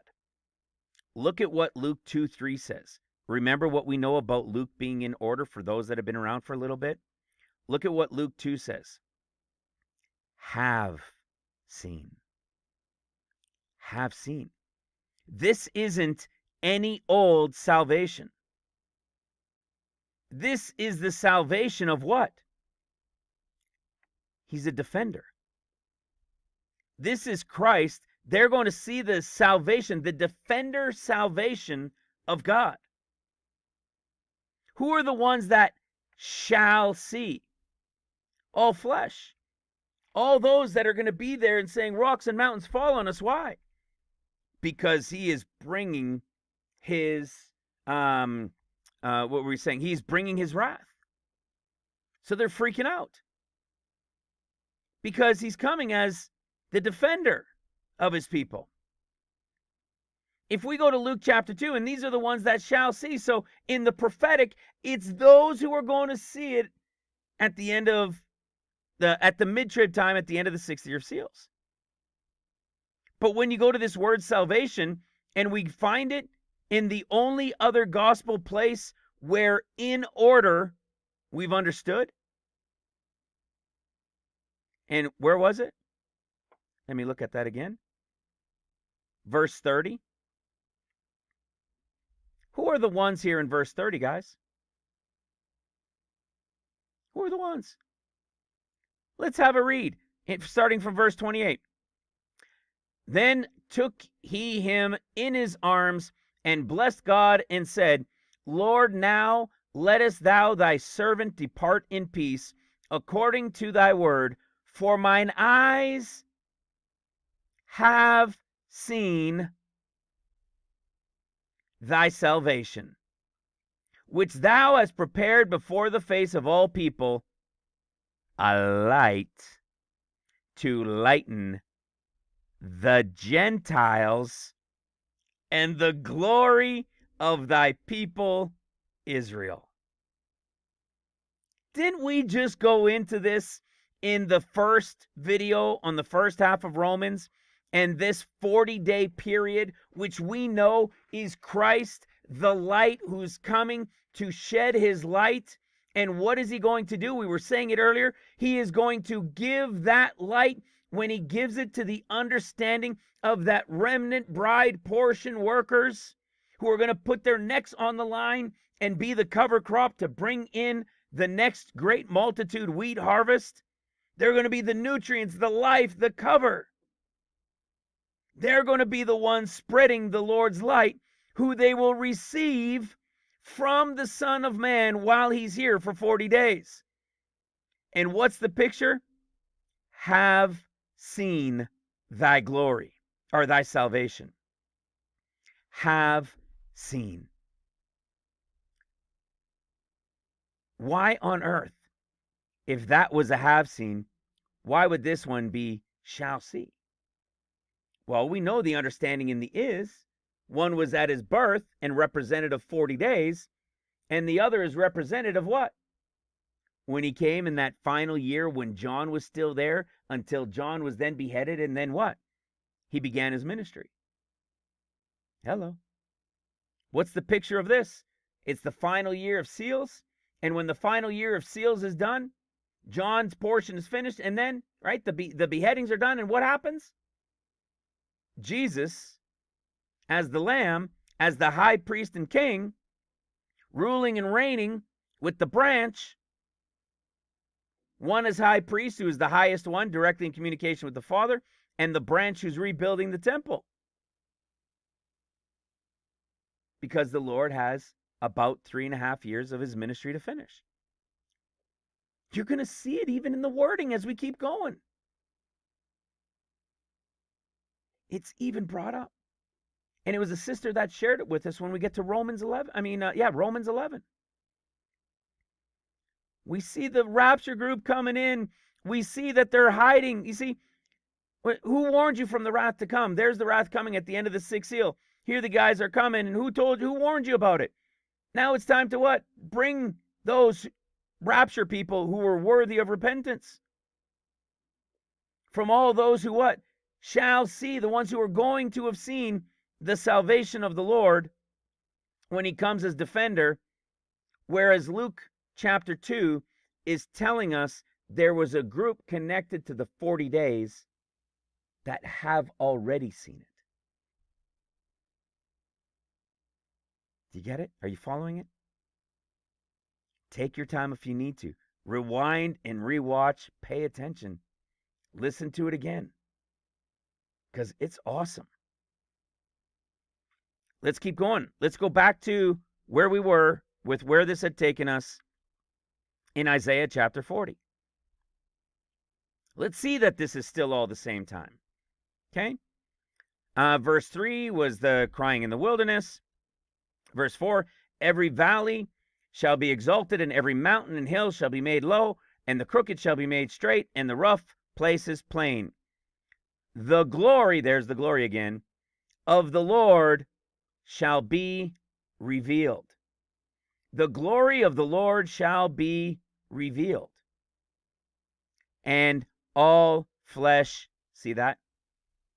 Shall see it together. Who's being revealed here, guys? What is this portion of his revealing? Well, let's go have a look. Let's go to Daniel chapter 7. You guys remember this one? Daniel chapter 7. There's the lion, the bear, the leopard. Then you've got the beast who's going to, this is when about 2.5 years into seals, when the 14 years start.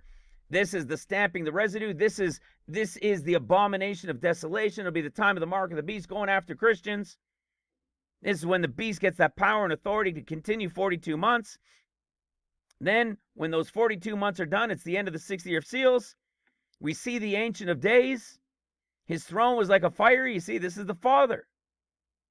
There's the thousands of thousands ministered unto him. 10,000 times 10,000 stood before him. Who are they? These were the ones that went pre-trib. These are the Gentiles, and I would say these are probably the Jewish believers, the thousands of thousands. And what do we know happens? The beast is killed, and the rest have their dominions taken away.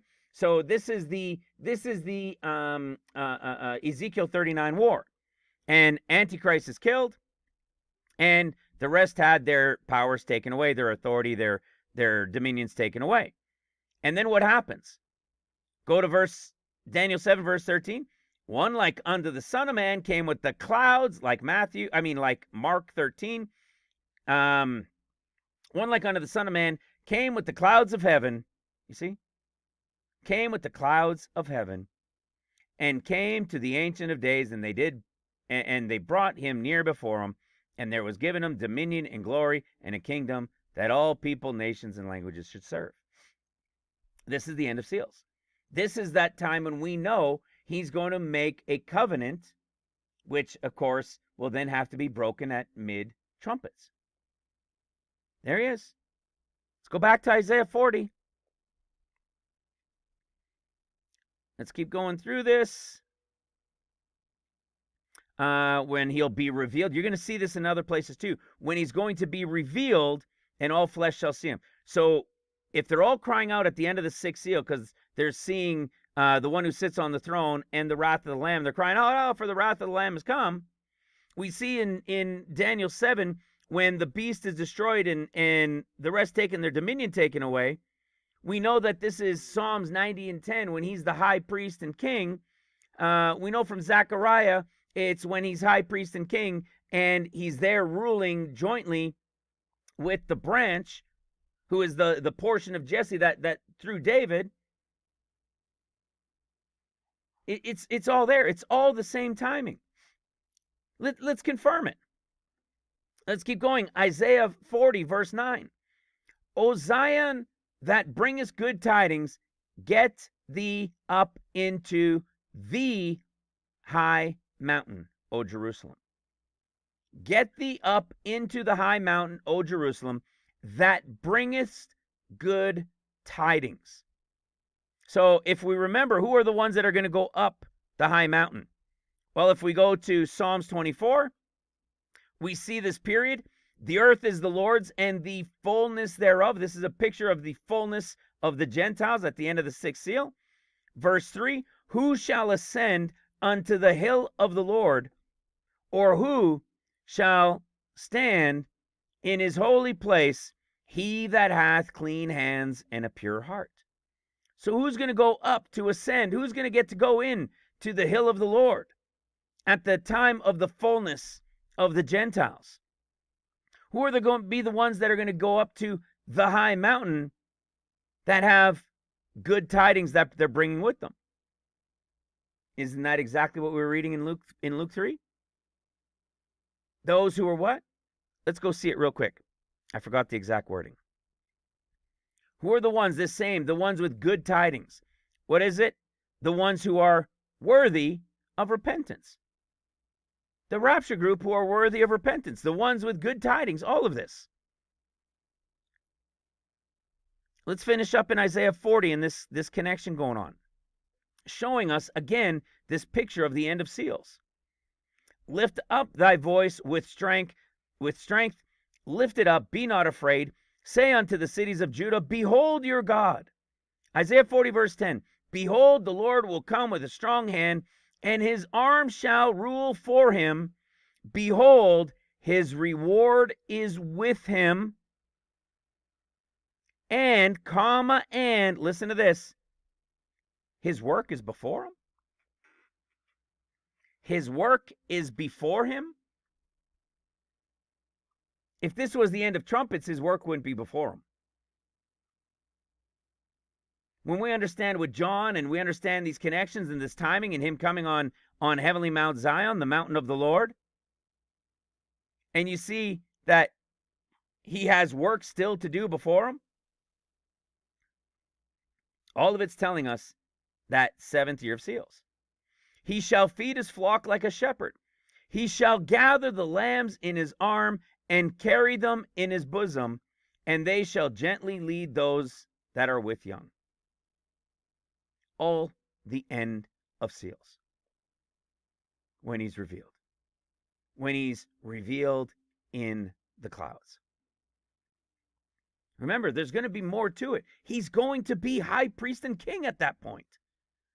Whoops. He's going to be high priest and king. In fact, see, that was the spirit.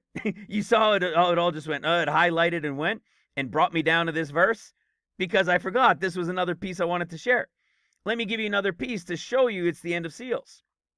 The end of the 6th year. Isaiah 40 verse 17. All nations before him are as nothing. Who are all the nations before him?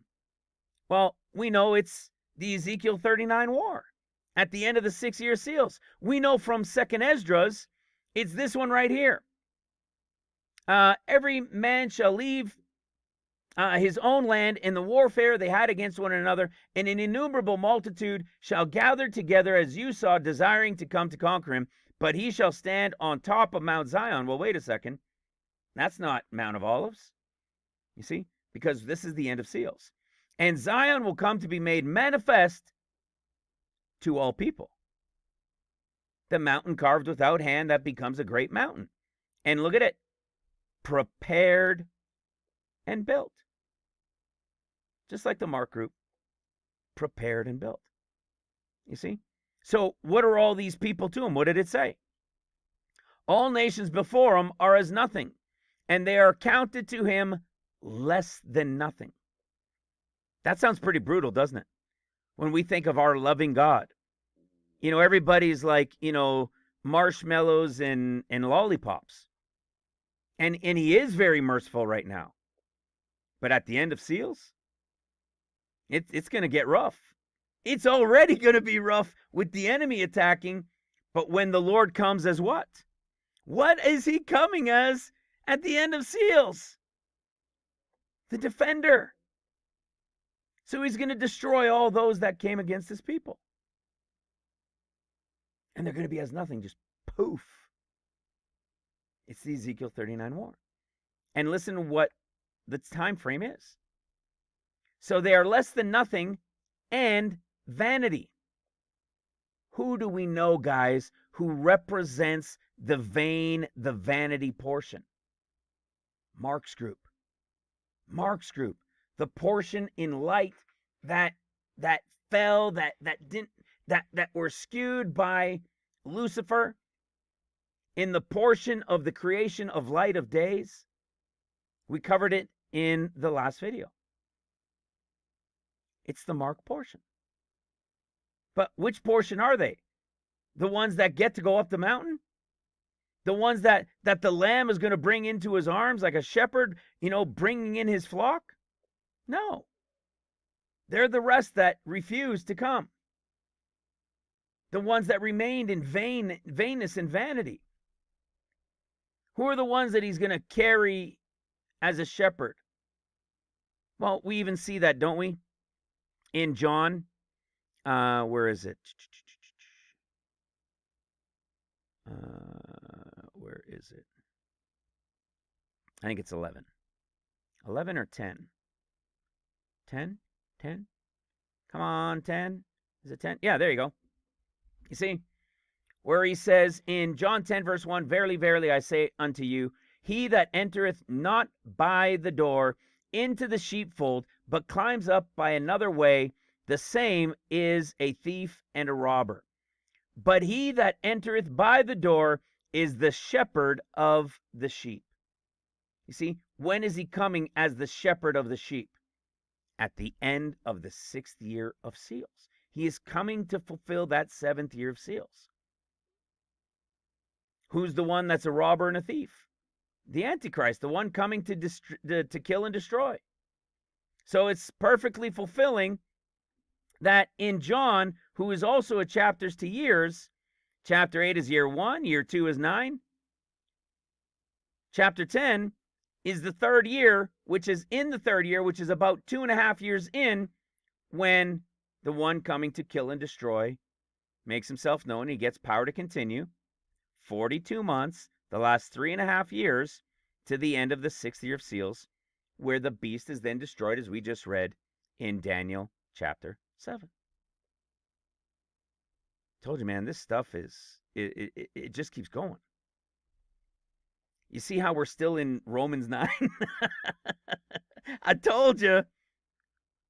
Romans 9. We're still in Romans 9. All right, so we were able to cover that. We saw the shall see. So, again, when we go to Luke chapter 2 and we see the have seen, we know this is directly talking about this group of remnant worker brides who have seen the salvation and who are receiving the light, who are the ones sharing it and preparing the other ones as the Johns and the Elijahs. It's to see these things. It's just, I can understand why some people don't see it. I mean, you have to really have honed in understanding of this prophetic revelation, this prophetic opening of these things. It's awesome. Now, listen to this one. Romans 9, verse 29.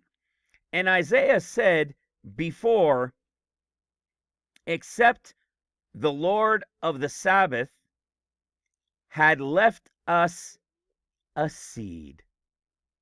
There it is again.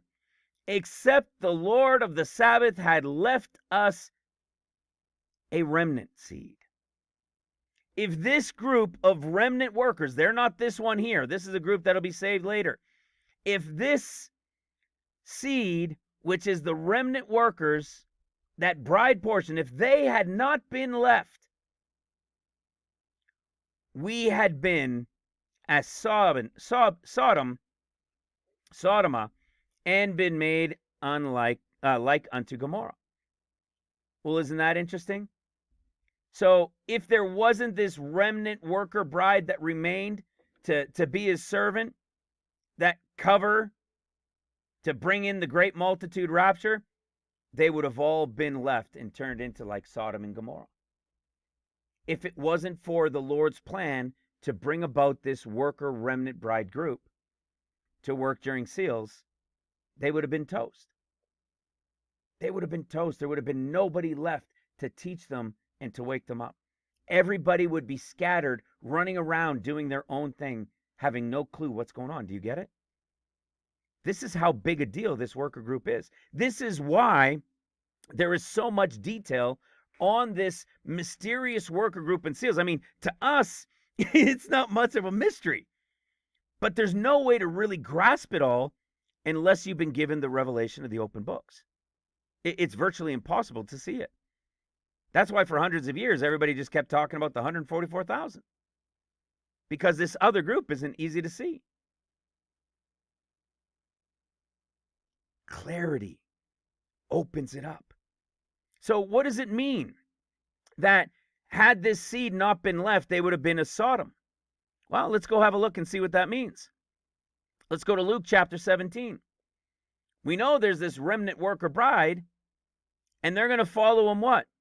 Remember this? But first, here's the 40 days of the Son of Man. So before he comes as lightning from one end unto the other in his day, when he comes on the clouds, like Matthew 24, you have but first. So this is where it all begins when he comes for his 40 days. He must suffer many things and be rejected of this generation. This means it is prophetically the final generation, is the understanding there, and it actually is. And as it was in the days of Noah, so shall it also be in the days of the Son of Man. This is about his 40 days. This is not the Matthew 24 days of Noah, which represents the final year of trumpets. It says they did eat, they drank, they married, and were they married wives and were given in marriage until the day that Noah entered the ark and the flood came and destroyed them all. So until what? The door shut. The 40 days of the Son of Man began. Well, look at what you see next in verse 28. Likewise also, as it was in the days of Lot. So this is another period of time. We know this is talking about the people during tribulation. What did it just say? Had we not had these remnant workers, we would have been as what? Well, let's see what it says. Luke 17, starting in 28. Likewise also, as it was in the days of Lot. They did eat, they drank, they bought, they sold, they planted, they builded. But the same day that Lot went out of Sodom, there it is, it rained fire and brimstone from heaven and destroyed them all. Verse 30. Even thus shall it be in the day when the Son of Man, told you you'd see it again, is revealed. When is he revealed? At the end of seals. As the wrath of the Lamb is coming. What period of time? A period of time that will be like Sodom when these guys are taken out like Lot and his wife. What is this period of time that Romans just said, thank you for this remnant seed? Otherwise, we would have been as Lot. What period of time was it? They bought, they sold. Well, let's see if we can understand it. There's the buying, G59, and they sold. Greek word, G4453. Let's see if it has to do with the time of seals. Let's go to Revelation 13. We see this is when the beast gets the power over the lion, the bear, and the leopard. So it's your Antichrist when he gets his period to continue 42 months. We covered this in the last video, this portion of the saints that are there during that time. And look what happens when it comes to the mark of the beast. Remember that the ones that are dying during this time of the mark of the beast, which is during seals, the second half of seals, or from 2.5 years into the end of the 6th year, we know that during that period, there are those who were beheaded for the testimony of the Lord, who refused his mark, which means during seals. What happens to those during seals? Well, to buy or sell, you need to have the mark or worship the beast and so forth. So Revelation 13:17 says, and that no man might buy. There's your G59. Or sell, there's your G4453. Hello. It's the exact same wording, isn't it? Thank goodness for these people. Otherwise, we'd have been like Lot in this fiery brimstone raining down at the end of the 6th seal, destroying everybody. But had it not been for the Lord of the Sabbath who had left us the seed, we would have been as them. It's everywhere, guys. It's everywhere. Let's finish off 9:30. This was the biggest one, so don't worry about it. We won't be too much longer. What shall we say then? That the Gentiles which followed not after righteousness have attained righteousness, even the righteousness which is of faith, but Israel which followed after the law of righteousness hath not attained to the law of righteousness? Wherefore? Because they sought it not by faith, but as it were by the works of the law, for they stumbled at the stumbling stone. Remember, the stumbling stone's coming for the 40 days. All right? The Lord is coming during the 40 days, and they're not going to believe it. As it is written, behold, I lay in Zion a stumbling stone and rock of offense, and whosoever believeth on him shall not be ashamed. Okay? So a lot was covered there just in chapter 21. In chapter 21. I was looking at Luke. In Romans chapter 9. All right? So here again, when we're talking about this fullness of the Gentiles, as we did earlier, if we go to Luke chapter 21, we saw the fullness of the Gentiles at the end of the sixth seal in the typology of chapters to years in chapter 24. We know it's here in Luke. So who is that group bringing in the Gentiles? That fullness of the Gentiles. Well, they're right here. It's the Luke group. It's those who, some of you, that shall be put to death, shall be caused to be put to death. We know this because this is during the 40 days, but then after, when Jerusalem flees to the mountains, if they've taken the warning, and the 14 years begins with that destruction of Jerusalem on after the 50th day, what do we see happen? In Luke 21, when, actually in 22, after this warning that had been given to them to now flee before the attack after the 50th day, it says, for these be the days of vengeance, that all things which are written may be fulfilled. But woe unto them that are with child and give suck in those days, for there shall be great distress in the land, and wrath upon this people, and they shall fall by the edge of the sword, and they shall be led away captive unto all nations, and Jerusalem shall be trodden down of the Gentiles. Okay? The trotting down of the Gentiles is what happens during seals, until the time of the Gentiles is fulfilled. So clearly, this group is there and is representing, bringing in that portion during the time of seals, who are that seed, bringing in the great multitude rapture, which is the other wheat for which they were the cover for. It just continues over and over, deeper and deeper into it. What else do we got? We covered that with fruit. Let me see if I had something else back here. I want to make sure I'm covering the other portions before I go to the next chapter. Luke chapter 2. Oh, yeah, check this one out. So this was the part. See, I knew it. I got to go back and make this point in Romans chapter 9. I knew it. I knew there was I'm like, my mind knew it was there. What was I missing? Let's go back to this make known in Romans 9:23. You know what got me is because it was like this. It should have been up here. So watch this. Remember I told you how important this was, and I was building this all up, and then it was like, bah. It was because this right here. It wasn't the prepared. I was looking for the made known, not the prepared. Although the prepared is certainly great, and it was part of it, it was the giving understanding that we talked about. That we know it's connected to the Luke 24 guys, but it's not only them. Because this isn't the exact same definition of the word of understanding in Luke chapter 24. But that's the only one where this understanding is being given. But watch this. There's a group that are going that he might make known the riches of his glory on the vessels of mercy which he hath prepared from afore prepared unto glory.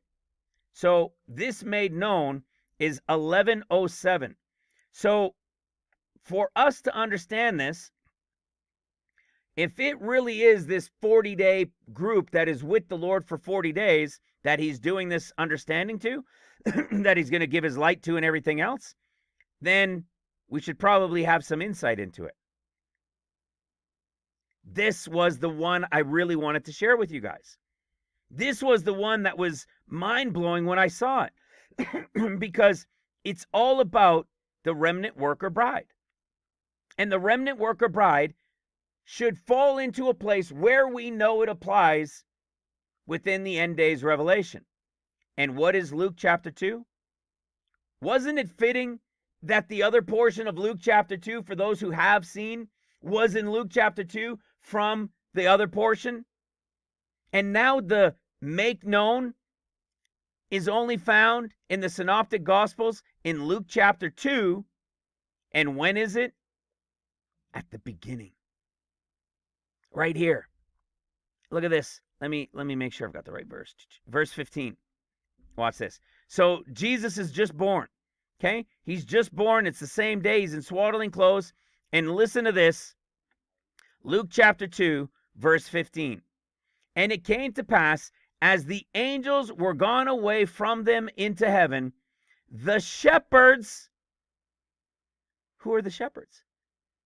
The workers. They're the picture of the ones leading the sheep. Okay? They're remember, they are the ones who will receive the light of the Lord, who are receiving his understanding, his glory. So they are shepherds as Christ, and they're going to share in his glory.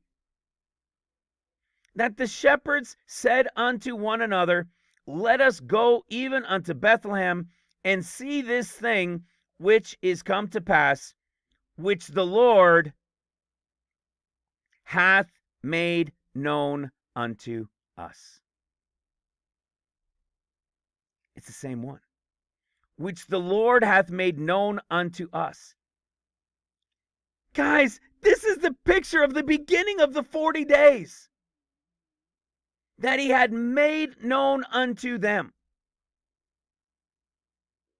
Another one, smack dab where it should be, and there is no confusion by seeing it in others of the Synoptic Gospels to say, well, it could be this, it could be that, but it's also there. No, it's only there. It's an exact picture of the beginning of the 40 days and those who will serve the Lord, as the Luke 24, as the Smyrna, as Priscilla's and Aquila's. But you want to see something else that's cool? The only other place it's found, the other place, the second place that it's found and where it's significant is in John 15. For those that have been around for a while and have been through this, remember John in order? What is the beginning of John 15? It's a picture of the start of trumpets, the time of grapes now. Watch this. Let's go to John chapter 15 and check this out. I am the true vine, and my Father is the husbandman. You see, the Lord is here. It's now the time of the grapes. He's talking about being the true vine and everything else. He's telling them, I am the true vine, ye are the branches. So what is he telling them now? He's telling that these guys now have to go out and produce fruit. You're the branches that are to bring in fruit. Isn't that fascinating? In John 15:5, I am the vine, ye are the branches. He that abideth in me, and I in him, the same bringeth forth much fruit. For without me you can do nothing. If a man abide not in me, he is cast forth as a branch and is withered. Remember, some of them are going to fall away, remember? It's going to lead into what we're going to see in chapter 11 of Romans. So, verse 7, if you abide in me, and my words abide in you, you shall ask what you will, and it shall be done unto you. Has that happened unto any of you? I don't know this has happened to anybody on earth. Anything you ask in the Lord's will, you know it, you can ask it, and it's yours. We know who he's talking to here. This is a picture of the 144,000 now. Right? This is a picture of him in Revelation 14 standing on Mount Zion that he had come on, and the 144,000 with him. He is now the vine. He is now here. It's time of the grapes. Herein is my Father glorified, that ye bear much fruit. Hello. So shall you be my disciples. This is the 144,000. So the two places is the beginning of the 40 days with the seals workers and the beginning of trumpets while they're standing on Mount Zion with the Lord as him now the vine, and the time of the grapes starting, which is trumpets time. It's awesome. It's perfect every time. See, where was it? Verse 15. Let's go to verse 15 just to see it. Henceforth, I call you not servants, for the servant knoweth not what his Lord doeth. But I have called you friends, for all things that I have heard of my Father, I have made known unto you. Okay? This is the 144,000. But the one we were looking to, where it all began, Synoptic Gospels, is right there where it should be in Luke chapter 2. Let's keep going. Let's keep going. There's not much more. Okay, we covered that one. Luke 24, we know that group.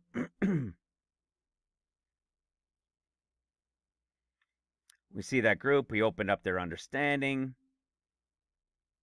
We did Hosea 1.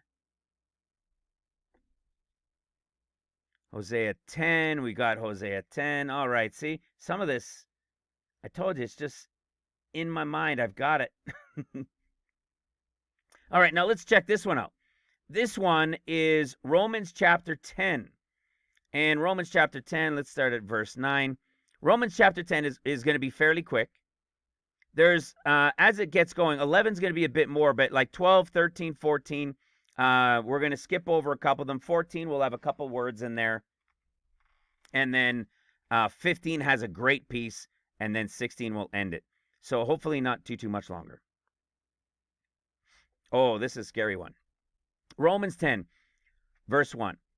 Brethren, my heart's desire and prayer to God for Israel is that they might be saved. For I bear record that they have a zeal for God. Listen to this. They have a zeal, they have a heat, they have a fervent zeal for the Lord, but not according to knowledge. For they, being ignorant of God's righteousness, and going about to establish their own righteousness, have not submitted themselves to the righteousness of God. For Christ is the end of the law for righteousness to everyone that believeth. Yikes, right? Yikes indeed. Verse 9.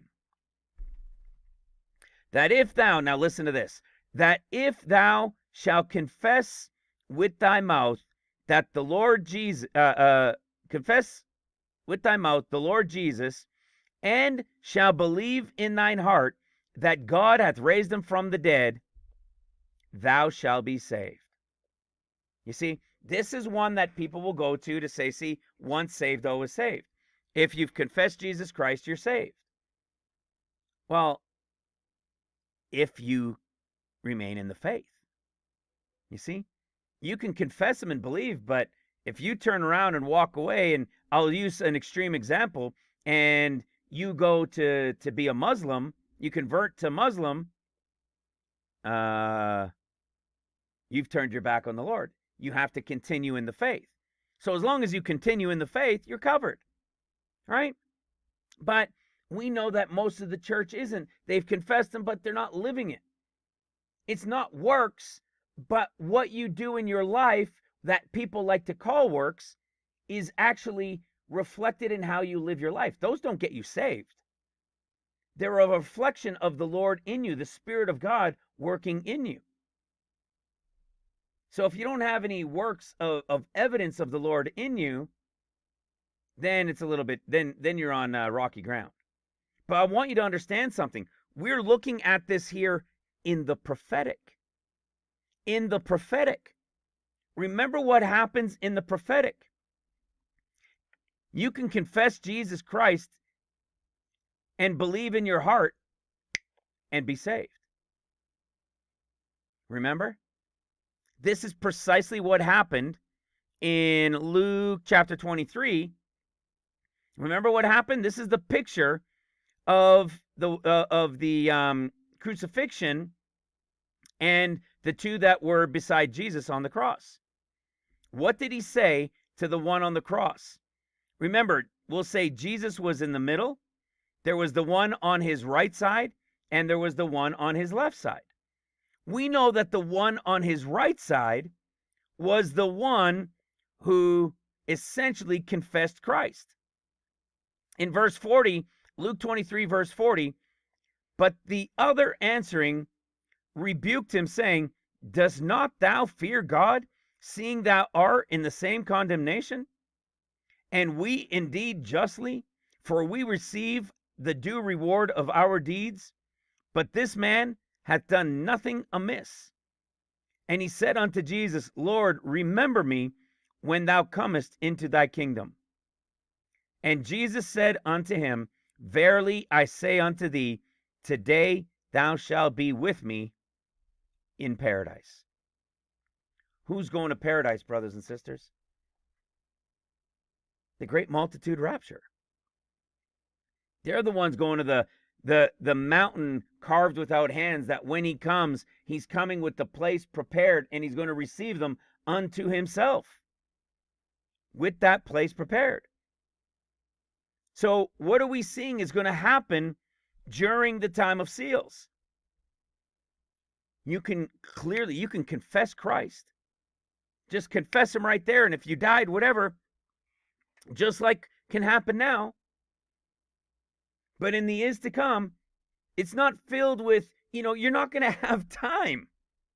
You're not going to have time running around and doing this and doing that. You come to Christ, even in the midst of the greatest revival in human history, and eventually you're going to be running for your life. This is what's going on here. This is what you're seeing in the picture of the is to come of Romans. You're seeing this salvation through confessing it and believing it, and you're saved, and you might be dead in the next day or two. For, back to Romans 10:10, for with the heart man believeth unto righteousness, and with the mouth confession is made unto salvation. For the scripture saith, whoever believeth on him shall not be ashamed. Let's see. For whosoever shall call upon the name of the Lord shall be saved. You see, you are saved if you call on the Lord.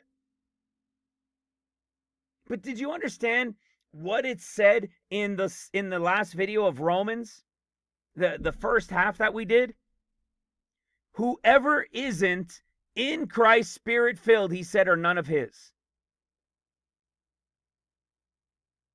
Hello. Which means this is a picture of, again, in seals, when a simple declaration of the Lord. But what if it was a declaration of the Lord in the is, and you claimed him and you believed in him and you went back to live into the world, like most people have, that are asleep and unprepared? Well, we know the story. We can go to, I think it's actually in 10. No, Luke 17. Well, it's in many places, actually. Was it this one? What's one of the good examples? It's the parable of the sower is one. But another one is Luke 17, where we have the 10 lepers. There were 10 of them. They all got cleansed. They were all saved, but only one turned back with a loud voice glorifying God and gave him thanks. Where'd the other 9 go? That's the difference of the pre-trib to the mid-trib. 10% compared to the 90%. That's the picture. That's what's being talked about here. This is that 90% that remains of the church that claim Christ but aren't prepared and aren't diligent and aren't in them. They'll have to endure the time of tribulation. That's why the word tribulation doesn't exist in Luke's gospel, but it's in Mark and Matthew's. We know who Mark is written to. We know it. Now listen to this. This is a piece that Mike had shared with me, that Mike from Interrupts 165 had shared, and I'm not going to go into greater detail, a lot of detail of it, but he's going to go into more of it with some other things in his next video. In Romans 10, let's start at 14. How then shall they call on him whom they have not believed? Or how shall they believe in him who they have not heard? And how shall they hear without a preacher? And how shall they preach except they be sent? And it is written, how beautiful are the feet of them that preach the gospel of peace and bring glad tidings of good things. You see, again, the end of the 40 days, or those at the end of Luke 24, those being sent out to preach the word during the time of seals. But they have not all obeyed the gospel, for Isaiah saith, Lord, who hath believed our report? So then faith cometh by hearing, and hearing by the word of God. But I say, have they not heard? Yes, verily, their sound went into all the earth, and their words unto the ends of the world. Well, this is what the group of Luke 24 were told to do, right? To go and share and spread it to the end of the world. But listen to this. This is something Mike caught. If I ever told you, yes, verily, you would say, oh, yes, of course, no problem. Well, this is another one of those things where the Strong's Concordance reveals it's not the same verily where we see everywhere else throughout the New Testament. It's like, nay, but doubtless. It is not at all the same verily that we see everywhere else. And this verily is only used 4 times. In Luke 11:28, 9:20, and all of it is this, not really. No, I don't think so. That's the kind of verily that's being used in this. So it says, because what's he talking about? He says, but I say, have they not heard? You know, the word has gone out. You see, in verse 16 it says, but they have not all obeyed the gospel. For Isaiah saith, Lord, who hath believed our report? They've heard the word. The faith, the hearing has happened.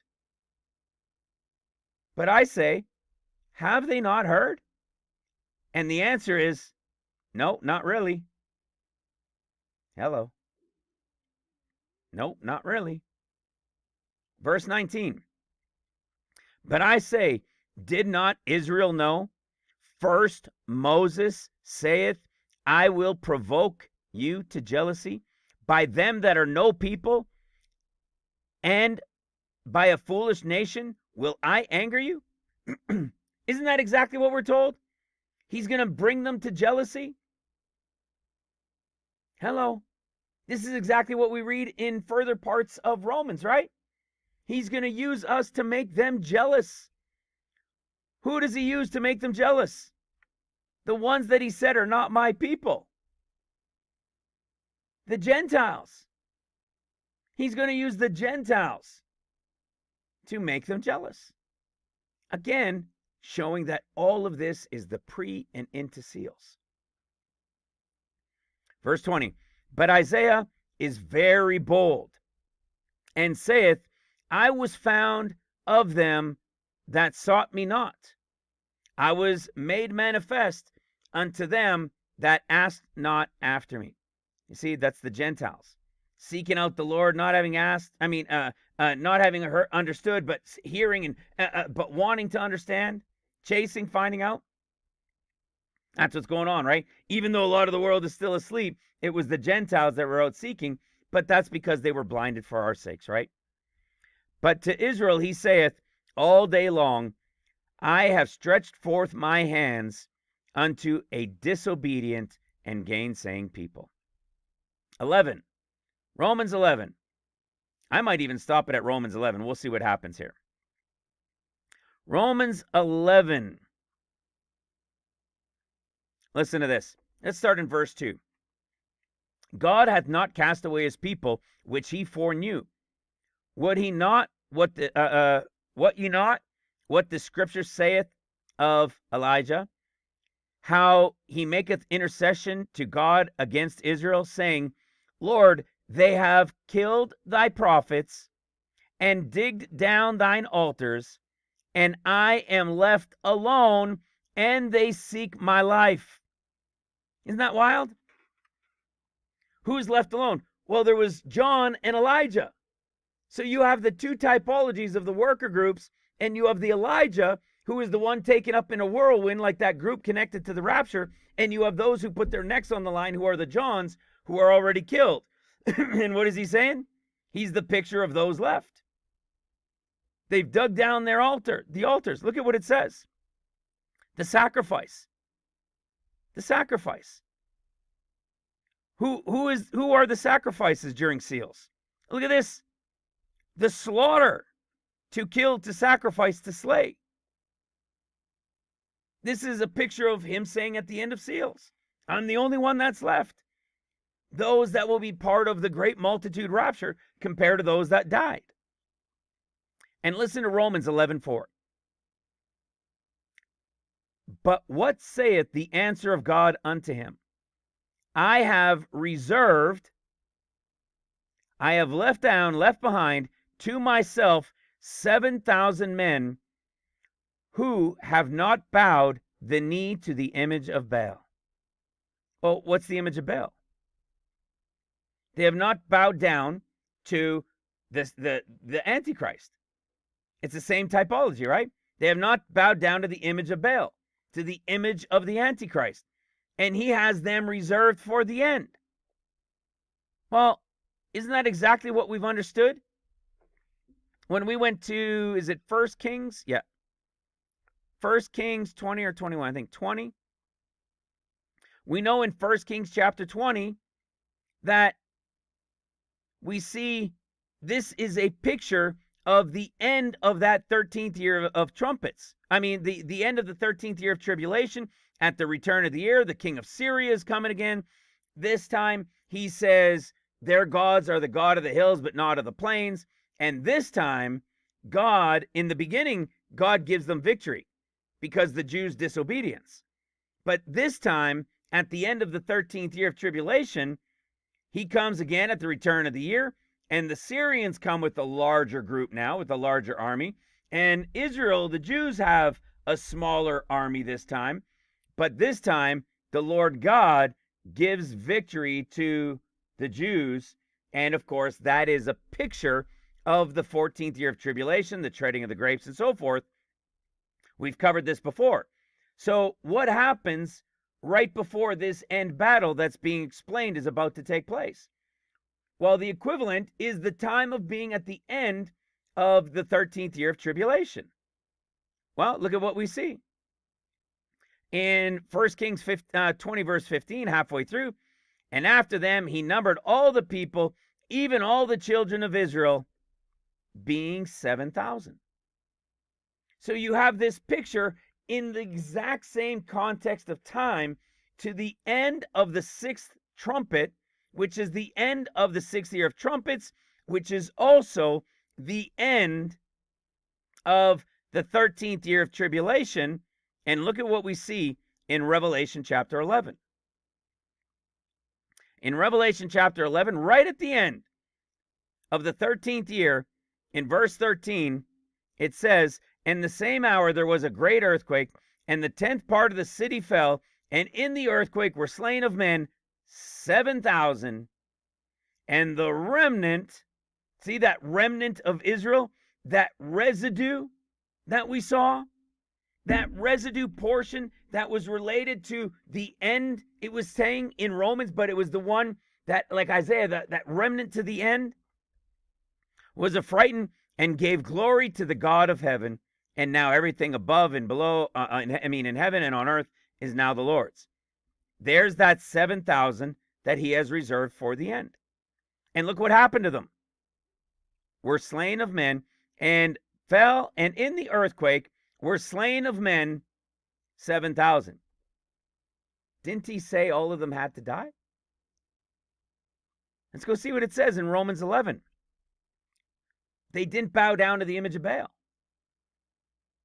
So if they didn't bow down, the Lord had 7,000. They didn't bow down to the image of Baal, and he's reserved a portion of 7,000 to the end. Let's go see what, again, Revelation chapter 20 says about this being bowed down to Baal. Revelation 20, verse 4. And I saw thrones, and they that sat upon them, and judgment was given unto them. And I saw the souls of them that were beheaded for the witness of Jesus and for the word of God, and which had not worshipped the beast, neither his image, neither received his mark upon their foreheads or in their hands, which actually means on. And they lived and reigned 1,000 years. So are they connected to this group? They were slain, 7,000, and they never bowed down to worship the beast. Sounds like there might be a connection. If there is, and this is them, then it would appear that this 7,000 was a group reserved from potentially that Smyrna portion. Maybe that portion of them that were still alive of the Smyrna workers that would have to die. You see what I'm getting at? That this portion of the Smyrna workers, the Priscillas and Aquillas that put their necks on the line, if they have to die to be seed, to be resurrected, and it's only those that are dead that are being resurrected to rule and reign with him for 1,000 years, who are the ones who never bowed down to the Antichrist, to the beast, never took his mark, never took his image, that are then being resurrected. It seems to make sense that this 7,000 would represent them, or that portion of them. Because remember what it said in Luke chapter 21, and remember what it said in Revelation. In fact, let's go there. In Revelation chapter 2 about Smyrna, that some of them shall be put to death. Right? Listen to this. Fear none of those things. Wait a second. Is that it? Did we just get it? I'm going to tell you what just hit me, but I'm going to have to spend some more time in it later. Listen to this. Fear none of those things which thou shalt suffer. Behold, the devil shall cast some of you into prison, that you may be tried, and you shall have tribulation 10 days. Be thou faithful unto death, and I will give thee a crown of life. You see, we know that there are those who are going to be the ones dying during seals from this group of workers. This is the group with the Lord for 40 days, and then will remain during seals as the ones putting their necks on the line. We see it right here, because in their death, and then it says they won't be hurt by the second death. The only way you can't be hurt in the second death is if you were resurrected in the first one, which are the ones from Revelation 20. But what about this 10 days that it's talking about? Do you remember what we now know of the end of the 14 years? Oh, but that's the end of the 14th, not the end of the 13th. Oh, I thought I was close on that one. Because what do we know this final year is of the Lord? The final year before the Jubilee is 1 year and 10 days. Right? This final year of the Lord, when he returns feet down and fulfills that final year in the grapes of wrath, this is that 7th trumpet time. I was thinking maybe it was on the other end. And what is on the other end? 10 days. I'm going to have to ponder that a bit more, but it right off the top, it doesn't jive. But what we do see is we know that this group is a portion of those who never worship the beast. It is a portion that the Lord said he had reserved for the end. Like they're a part of this same group. Listen to this again. In Romans 11, verse 4, but what saith the answer of God unto him? I have reserved to myself 7,000 men who have not bowed the knee to the image of Baal. Verse 5, even so then, at this present time also, there is a remnant according to the election of grace. You see? So he's saying, even at this time. So remember, in the prophetic picture, it's this time of seals and towards the end of seals. And he says, look, even at this present time, I have a remnant that's working here. But I also have 7,000 who have also not bowed down the knee that I'm saving for the end. Could they be the remnant alive from the Smyrna group of seals that would then be used for that final, end of the 13th year? Because look at what they do to finish the point on this. Look at what they do in not having bowed down the knee to Baal or to the beast. It says, and in the earthquake were slain 7,000. Okay, of men 7,000. And what did that cause to happen? And the remnant were affrighted and gave glory to the God of heaven. Their death as seed brought forth others who gave glory to God. It's the same picture, isn't it? So it's quite possible there is, and when you talk, our sister Petra, she's talked a lot about this. She's had a lot of understanding, a lot of revelation come and insight through the Lord about this worker group that we talk a lot about here in this ministry, because we are preparing a group for the end to be workers. And she talks about a portion, a group going right to the end of the 13th to the 14th year. That 14th, it's part of that resurrection that they get to be a part of. But they have to die, because it's the ones that are dead that get resurrected. So maybe that's part of the connection. Interesting stuff, you see? Always a little bit more detail keeps coming, and it grows, and it gets bigger, and we get better at it. We understand it more and more and more. Romans 11, verse 7. What then? Israel has not obtained that which it seeketh, but the election has obtained it, and the rest were blinded. Well, we know they were blinded, right?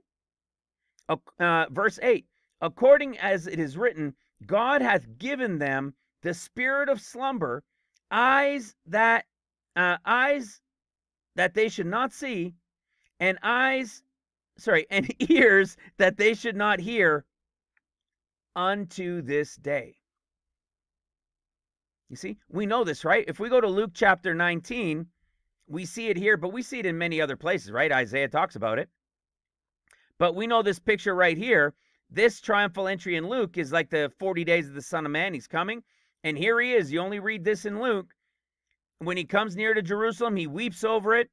In verse 42, if thou had known, even thou, at least in this thy day, the things which belong unto thy peace, but now they are hid from thine eyes.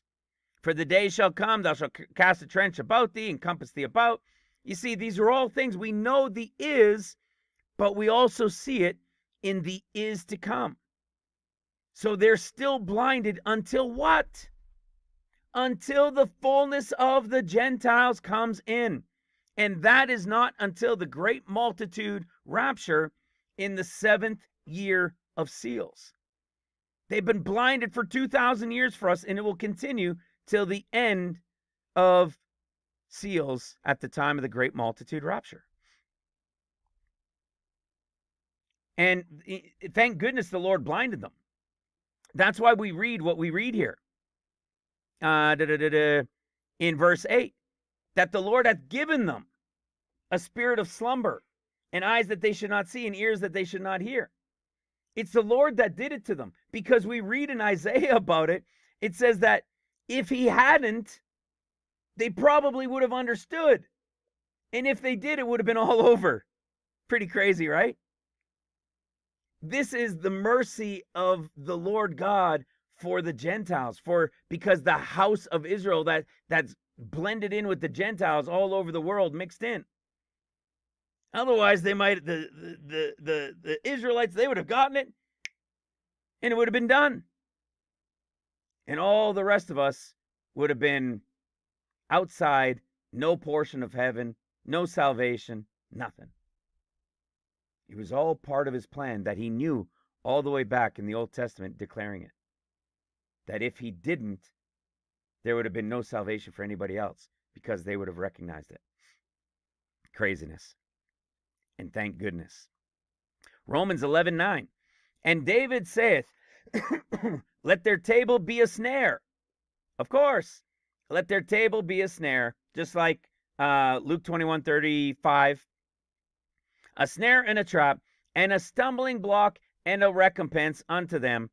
Let their eyes be darkened, that they may not see, and bow down their neck backwards. So the other piece of it, in the blinding that he did to them, was also, it was pre-understood or ordained for the Gentiles' benefit, but he was also doing it knowing their stiff necks, knowing they're bowing down their neck backwards always, and the hardness in their hearts.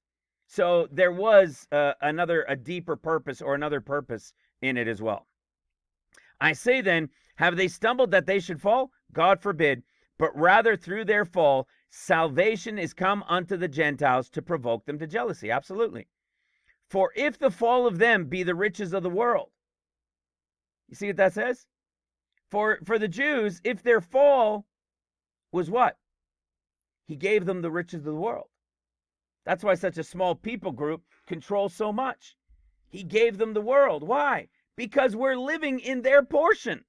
We're living in their flesh time. So he gave them the riches of the world. And the diminishing, so if the fall of them be the riches of the world, and the diminishing of them, the riches of the Gentiles, you see? So their diminishing is our riches, but in their fall, he gave them the riches of the world. Follow? How much more their fullness? So when their time comes, how much more glorious is it going to be when it's their portion? For I speak to you Gentiles, inasmuch as I am an apostle of the Gentiles, I magnify mine office, if by any means I may provoke to emulation them which are my flesh, and might save some of them. For if the casting away of them be the reconciling of the world, what shall the receiving, see, one, admitting of them, the receiving of them be, listen to this, but life from the dead. Remember what we said? There are two groups that get to take part in the resurrection of the dead. All of the Israelites, all of not the house of Judah, but all Israelites that we would call Judah now, because everybody else is mixed in throughout the world. So, like we read in Daniel chapter 12, the last verse, that Daniel will lie in his plot until the last day. Abraham in the bosom, and Lazarus in his bosom. They're all there. They're all lying in their plots. They're all waiting for the promise and they will all be resurrected, receiving life from the dead after thousands of years. Pretty crazy, right? And those even from now that will die during tribulation, that were a part of it, that were part of the promise, because they will all be saved. Right? Those of Judah. You see, theirs is the promise of life from the dead, because theirs was the promise of the millennial reign and heaven on earth.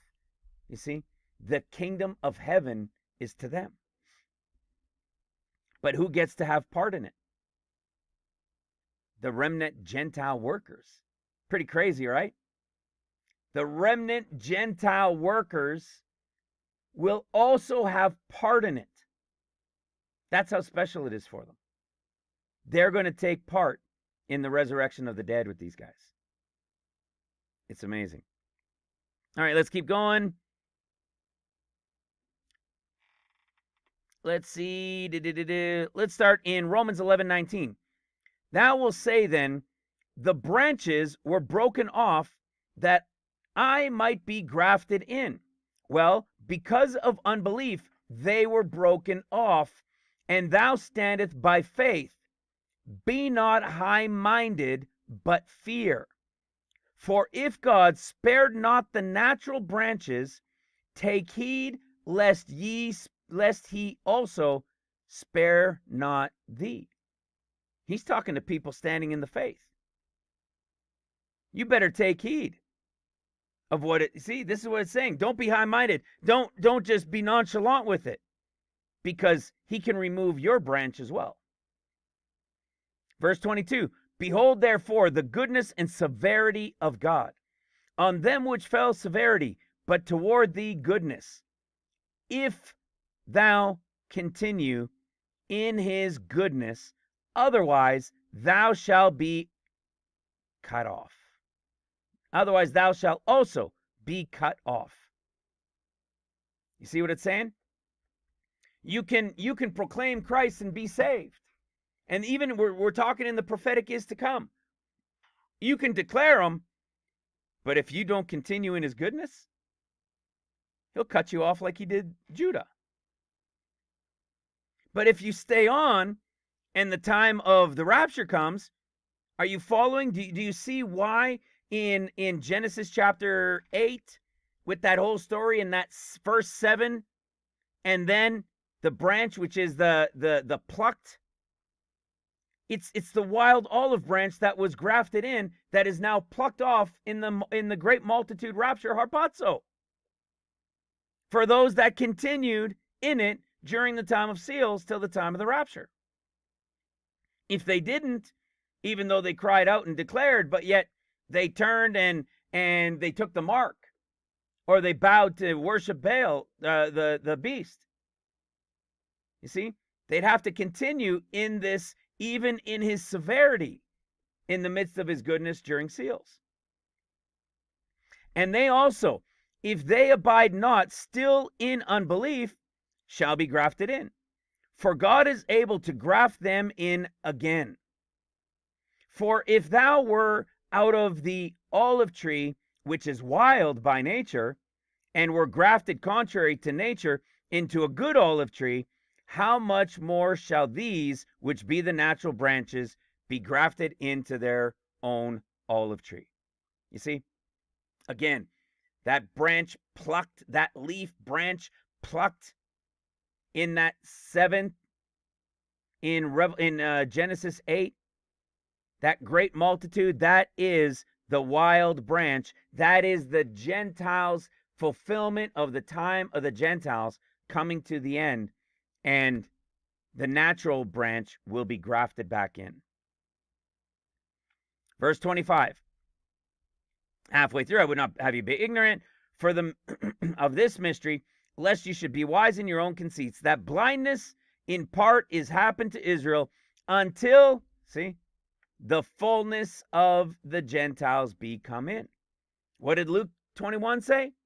This will be the time of vengeance, and all these things taking place until the time of the Gentiles come in. If it's the trotting down of the Gentiles and everything, well, you can understand that that's only got to be until the time of the Gentiles comes to an end, which means it has to be taking place during seals. That's why the fullness in 24, it's all connected to that end of the 6th year to that 7th year of seals. Verse 26, and so all Israel shall be saved, as it is written, there shall come, listen to this, out of Zion the deliverer. Hello. You remember who the deliverer is? Now it's the one coming to rescue as well, right? And shall turn away ungodliness from Jacob. Listen to this. This is what one of our sisters in the forum had shared with me in a private message, unless she did it in the open forum as well. Listen to what it says. So at the time of the fullness of the Gentiles, so we're talking now, the end of seals is taking place. And so all Israel shall be saved, and as it is written, there shall come out of Zion a deliverer. Well, check this out. What do we see in Revelation 14? We see the Lamb, who is the deliverer, that's standing on Mount Zion, and he's got the 144,000 with him. We go to Zechariah chapter 8, which is the picture of the beginning of trumpets, and we see the Lord, who is no longer jealous for Zion. Okay, he was jealous, and now he's no longer jealous, and he is returned unto Zion to dwell in the midst of Jerusalem. And it's what? The mountain of the Lord, the holy mountain. We're seeing this entire context showing that it's the end of seals to the beginning of trumpets. So, where is it? To the beginning of trumpets. All right. So it's the end of seals to the beginning of trumpets. The deliverer has come. He shall take away ungodliness from Jacob. And that's exactly what we see in Zechariah. Is it the end of Zechariah chapter 7? Or at the end of chapter 8? We see that that the house of Israel and the house of Judah are there. So the house of Judah has no more fasting, no more mourning in the 4th, 5th, 7th, and 10th month. There will now be unto them gladness and joy. Listen to what the Lord says here in verse 27. The sister pointed this out. Remember when we talk about the again taking place? Well, here is the again taking place, and it starts with his covenant. Remember we said at the end of seals, it is the Son of Man, it is the Lamb, the Lord, the deliverer. He is the one who is going to make the covenant to begin trumpets. Here we are in verse 27. For this is my covenant unto them when, listen to that. This is my covenant unto them when I shall take away their sins. As according to the gospel, they are enemies for your sakes. But as touching the election, they are beloved for the Father's sakes. Remember we said Judah is to the Father, right? The world is to Christ, right? Mark's group. And the Holy Ghost is the Luke group. And it says for their Father's sakes. Well, listen to what it says. We know he blinded them for the last 2,000 years till the end of seals. So when is this when? People would read this and probably think it's what happened when the Lord was here the first time. But it isn't. For this is my covenant unto them when I shall take away their sins. Whose sins? Judah's. But he blinded them. If they're blinded and they can't accept him until the time of the Gentiles is over, this cannot be now. Because they can only see in part where the majority are blinded. Listen to verse 28. As concerning the gospel, they are enemies for your sakes. Well, it's the gospel till the end of seals at the great multitude rapture at the end of the age of the Gentiles. And there are enemies for our sakes. Which means this has to be at the end of seals after the great multitude rapture comes in. Hello. Let's prove that out. When is he going to make this covenant? We go to Jeremiah 31. Guys, I am not going to be able to finish again. I had a feeling I might not be able to finish. My wife was laughing at me thinking, you're not going to be able to finish. There was so much great stuff all throughout that I knew I probably wasn't going to. But that's okay. We've got time. So we're going to do another one. I'll do one more on this, and then we're going to do a live show, the second video from this one. So in Jeremiah 31:31, behold, the days come, saith the Lord, that I will make a new covenant with the house of Israel and with the house of Judah, not according to the covenant that I made with their fathers in the day that I took them by the hand to bring them out of the land of Egypt, which my covenant they break, although I was a husband unto them. But listen to this. But this shall be the covenant that I will make with the house of Israel after those days, saith the Lord. I will put my law in their inner parts. I will write in their hearts, and I will be their God, and they shall be my people. Now listen to this. And they shall teach no more every man. Well, doesn't this still happen? Where we still have to teach everybody? Aren't the Jews blinded that they can't even see the Gospels? So there has to be teaching still take place? This is the covenant that he's making at the end of days. This is the covenant that we read about in Daniel, that we read about that he's making to the very end of the seventh seal, to the beginning of trumpets. It is the Lord that made this covenant. And when a covenant is made, what has to happen? Let's go to Hebrews chapter 9. Okay, there's the whole Aaron's rod. Listen to this, starting in verse 10. Hebrews 9, starting in verse 10. Which stood, actually, you know what? Which stood in meats. So this is a lot about, not being concerned. There's another one we'll talk about. You'll see it in Romans. It's about eating and what you're going to eat and everything else. So Hebrews 9, verse 10.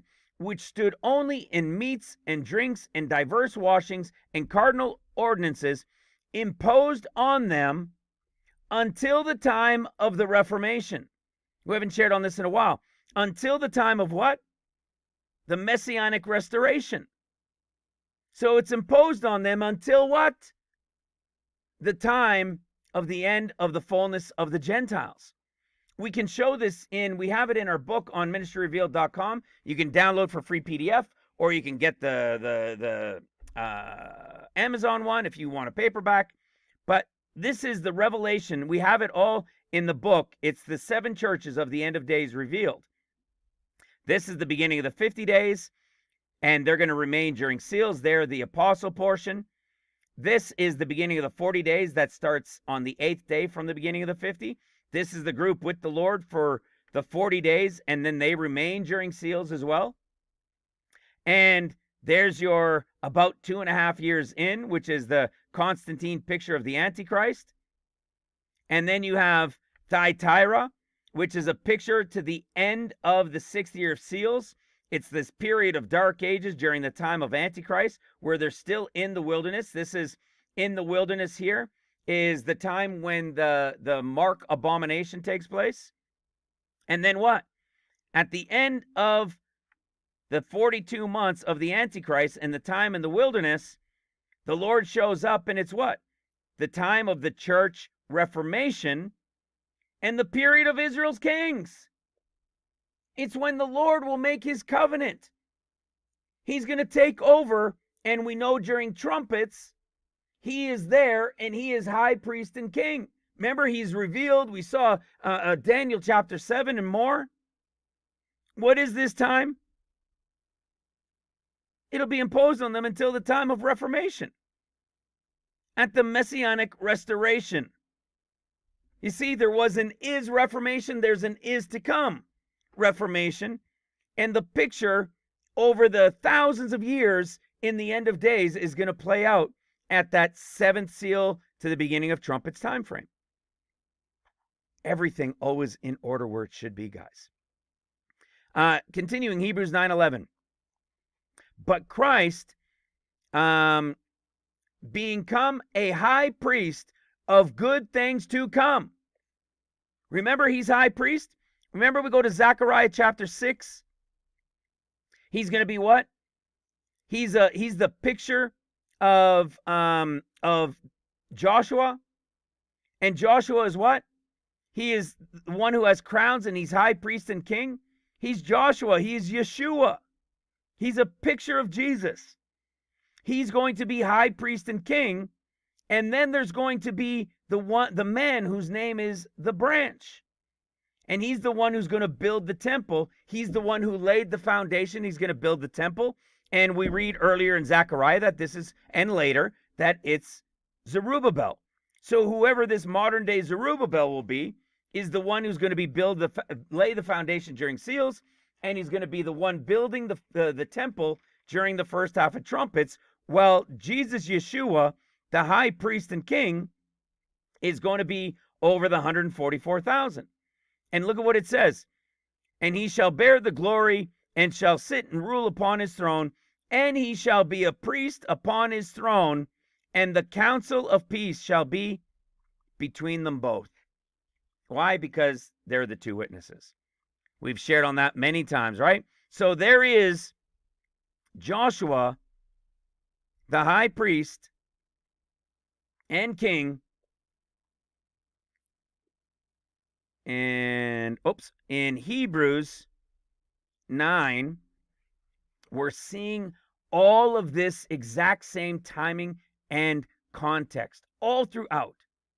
When he's now become high priest of good things to come by a greater and more perfect tabernacle, not made with hands, that is to say, not of this building, neither of the blood of goats and calves, but of his own blood he entered in once into the holy place, having obtained eternal redemption.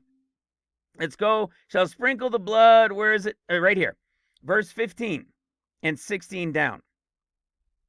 And for this cause he is the mediator of the New Testament, that by means of death and the redemption of the transgressions that were under the first testament, they which are called might receive the promise of eternal inheritance. Now listen to this. For where a testament is, there must also of necessity be the death of the testator. For a testament is of force after men are dead. Otherwise there is no strength at all while the testator liveth. You see, if he's making a new testament, a new covenant at the end of seals to begin trumpets, and Judah comes in after the great multitude rapture, then that means he must do it again. We've talked about this many times over the years, right? We know that he's got to do it again for this covenant that he's got to take away for their sins. And we know that this greater portion of sins is going to happen throughout Judah, but also with the workers. And we know it from Leviticus chapter 1 that this sin sacrifice, this atoning sacrifice that's going to take place is going to be the bull. And this is the one for, as we were discussing earlier, that portion of the 144 that John 15, when he comes as the vine, and for those that don't bring forth fruit, and we know there's a falling away, something that's going to take place, but they've been all sealed with God's name written on their foreheads. So they cannot be left. And for that cause, he's going to be the atoning bull for the priestly line of the 144,000 of those that fall away and have done something that caused them to go askew during the time of trumpets. So this is his new covenant that he must be sacrificed for. Because as long as the testator is alive, then it is of nothing. There's no covenant without the sacrifice of blood. It's crazy. We've got a deep video that goes into that. If you're interested, you can watch the video called Again. But if you're newer to the channel, I do not recommend you start there. You must understand the differences in the Gospels. You must understand the revelation of the 14 years and how they apply to each portion of Gospel and who these workers are in their portions. This here in Romans is really shedding light and going into deeper detail to show so much more in this remnant worker group that are that portion of the bride that will remain to be the cover for the wheat that is coming of the great multitude, who the 144,000 will be the ones to bring in, because the others, the majority of them, have died, so that more wheat can be produced during seals. It's incredible. It's such an exciting thing. Man, I didn't want to get to this length of video anymore. I was pushing the envelope thinking I would be able to get the rest of Romans all in this one, but I only got 3 chapters in because it went into so many different places that every single time it did, it was showing everything we already understood to be in its time and in its portion. And I just love it. Look at this. It's almost 1 o'clock in the morning. I'm still fired up, excited. I'm still in my garage with the door cracked open at 1 o'clock in the morning, screaming in my little booth here. All right. So with that, brothers and sisters, I am done. I love you. God bless you. God bless your families. Please remember, support the ministry. There is a need all around. We're grateful. We love you. And part 3 will be coming in the future one. I love you. God bless you. Talk to you soon. Bye for now.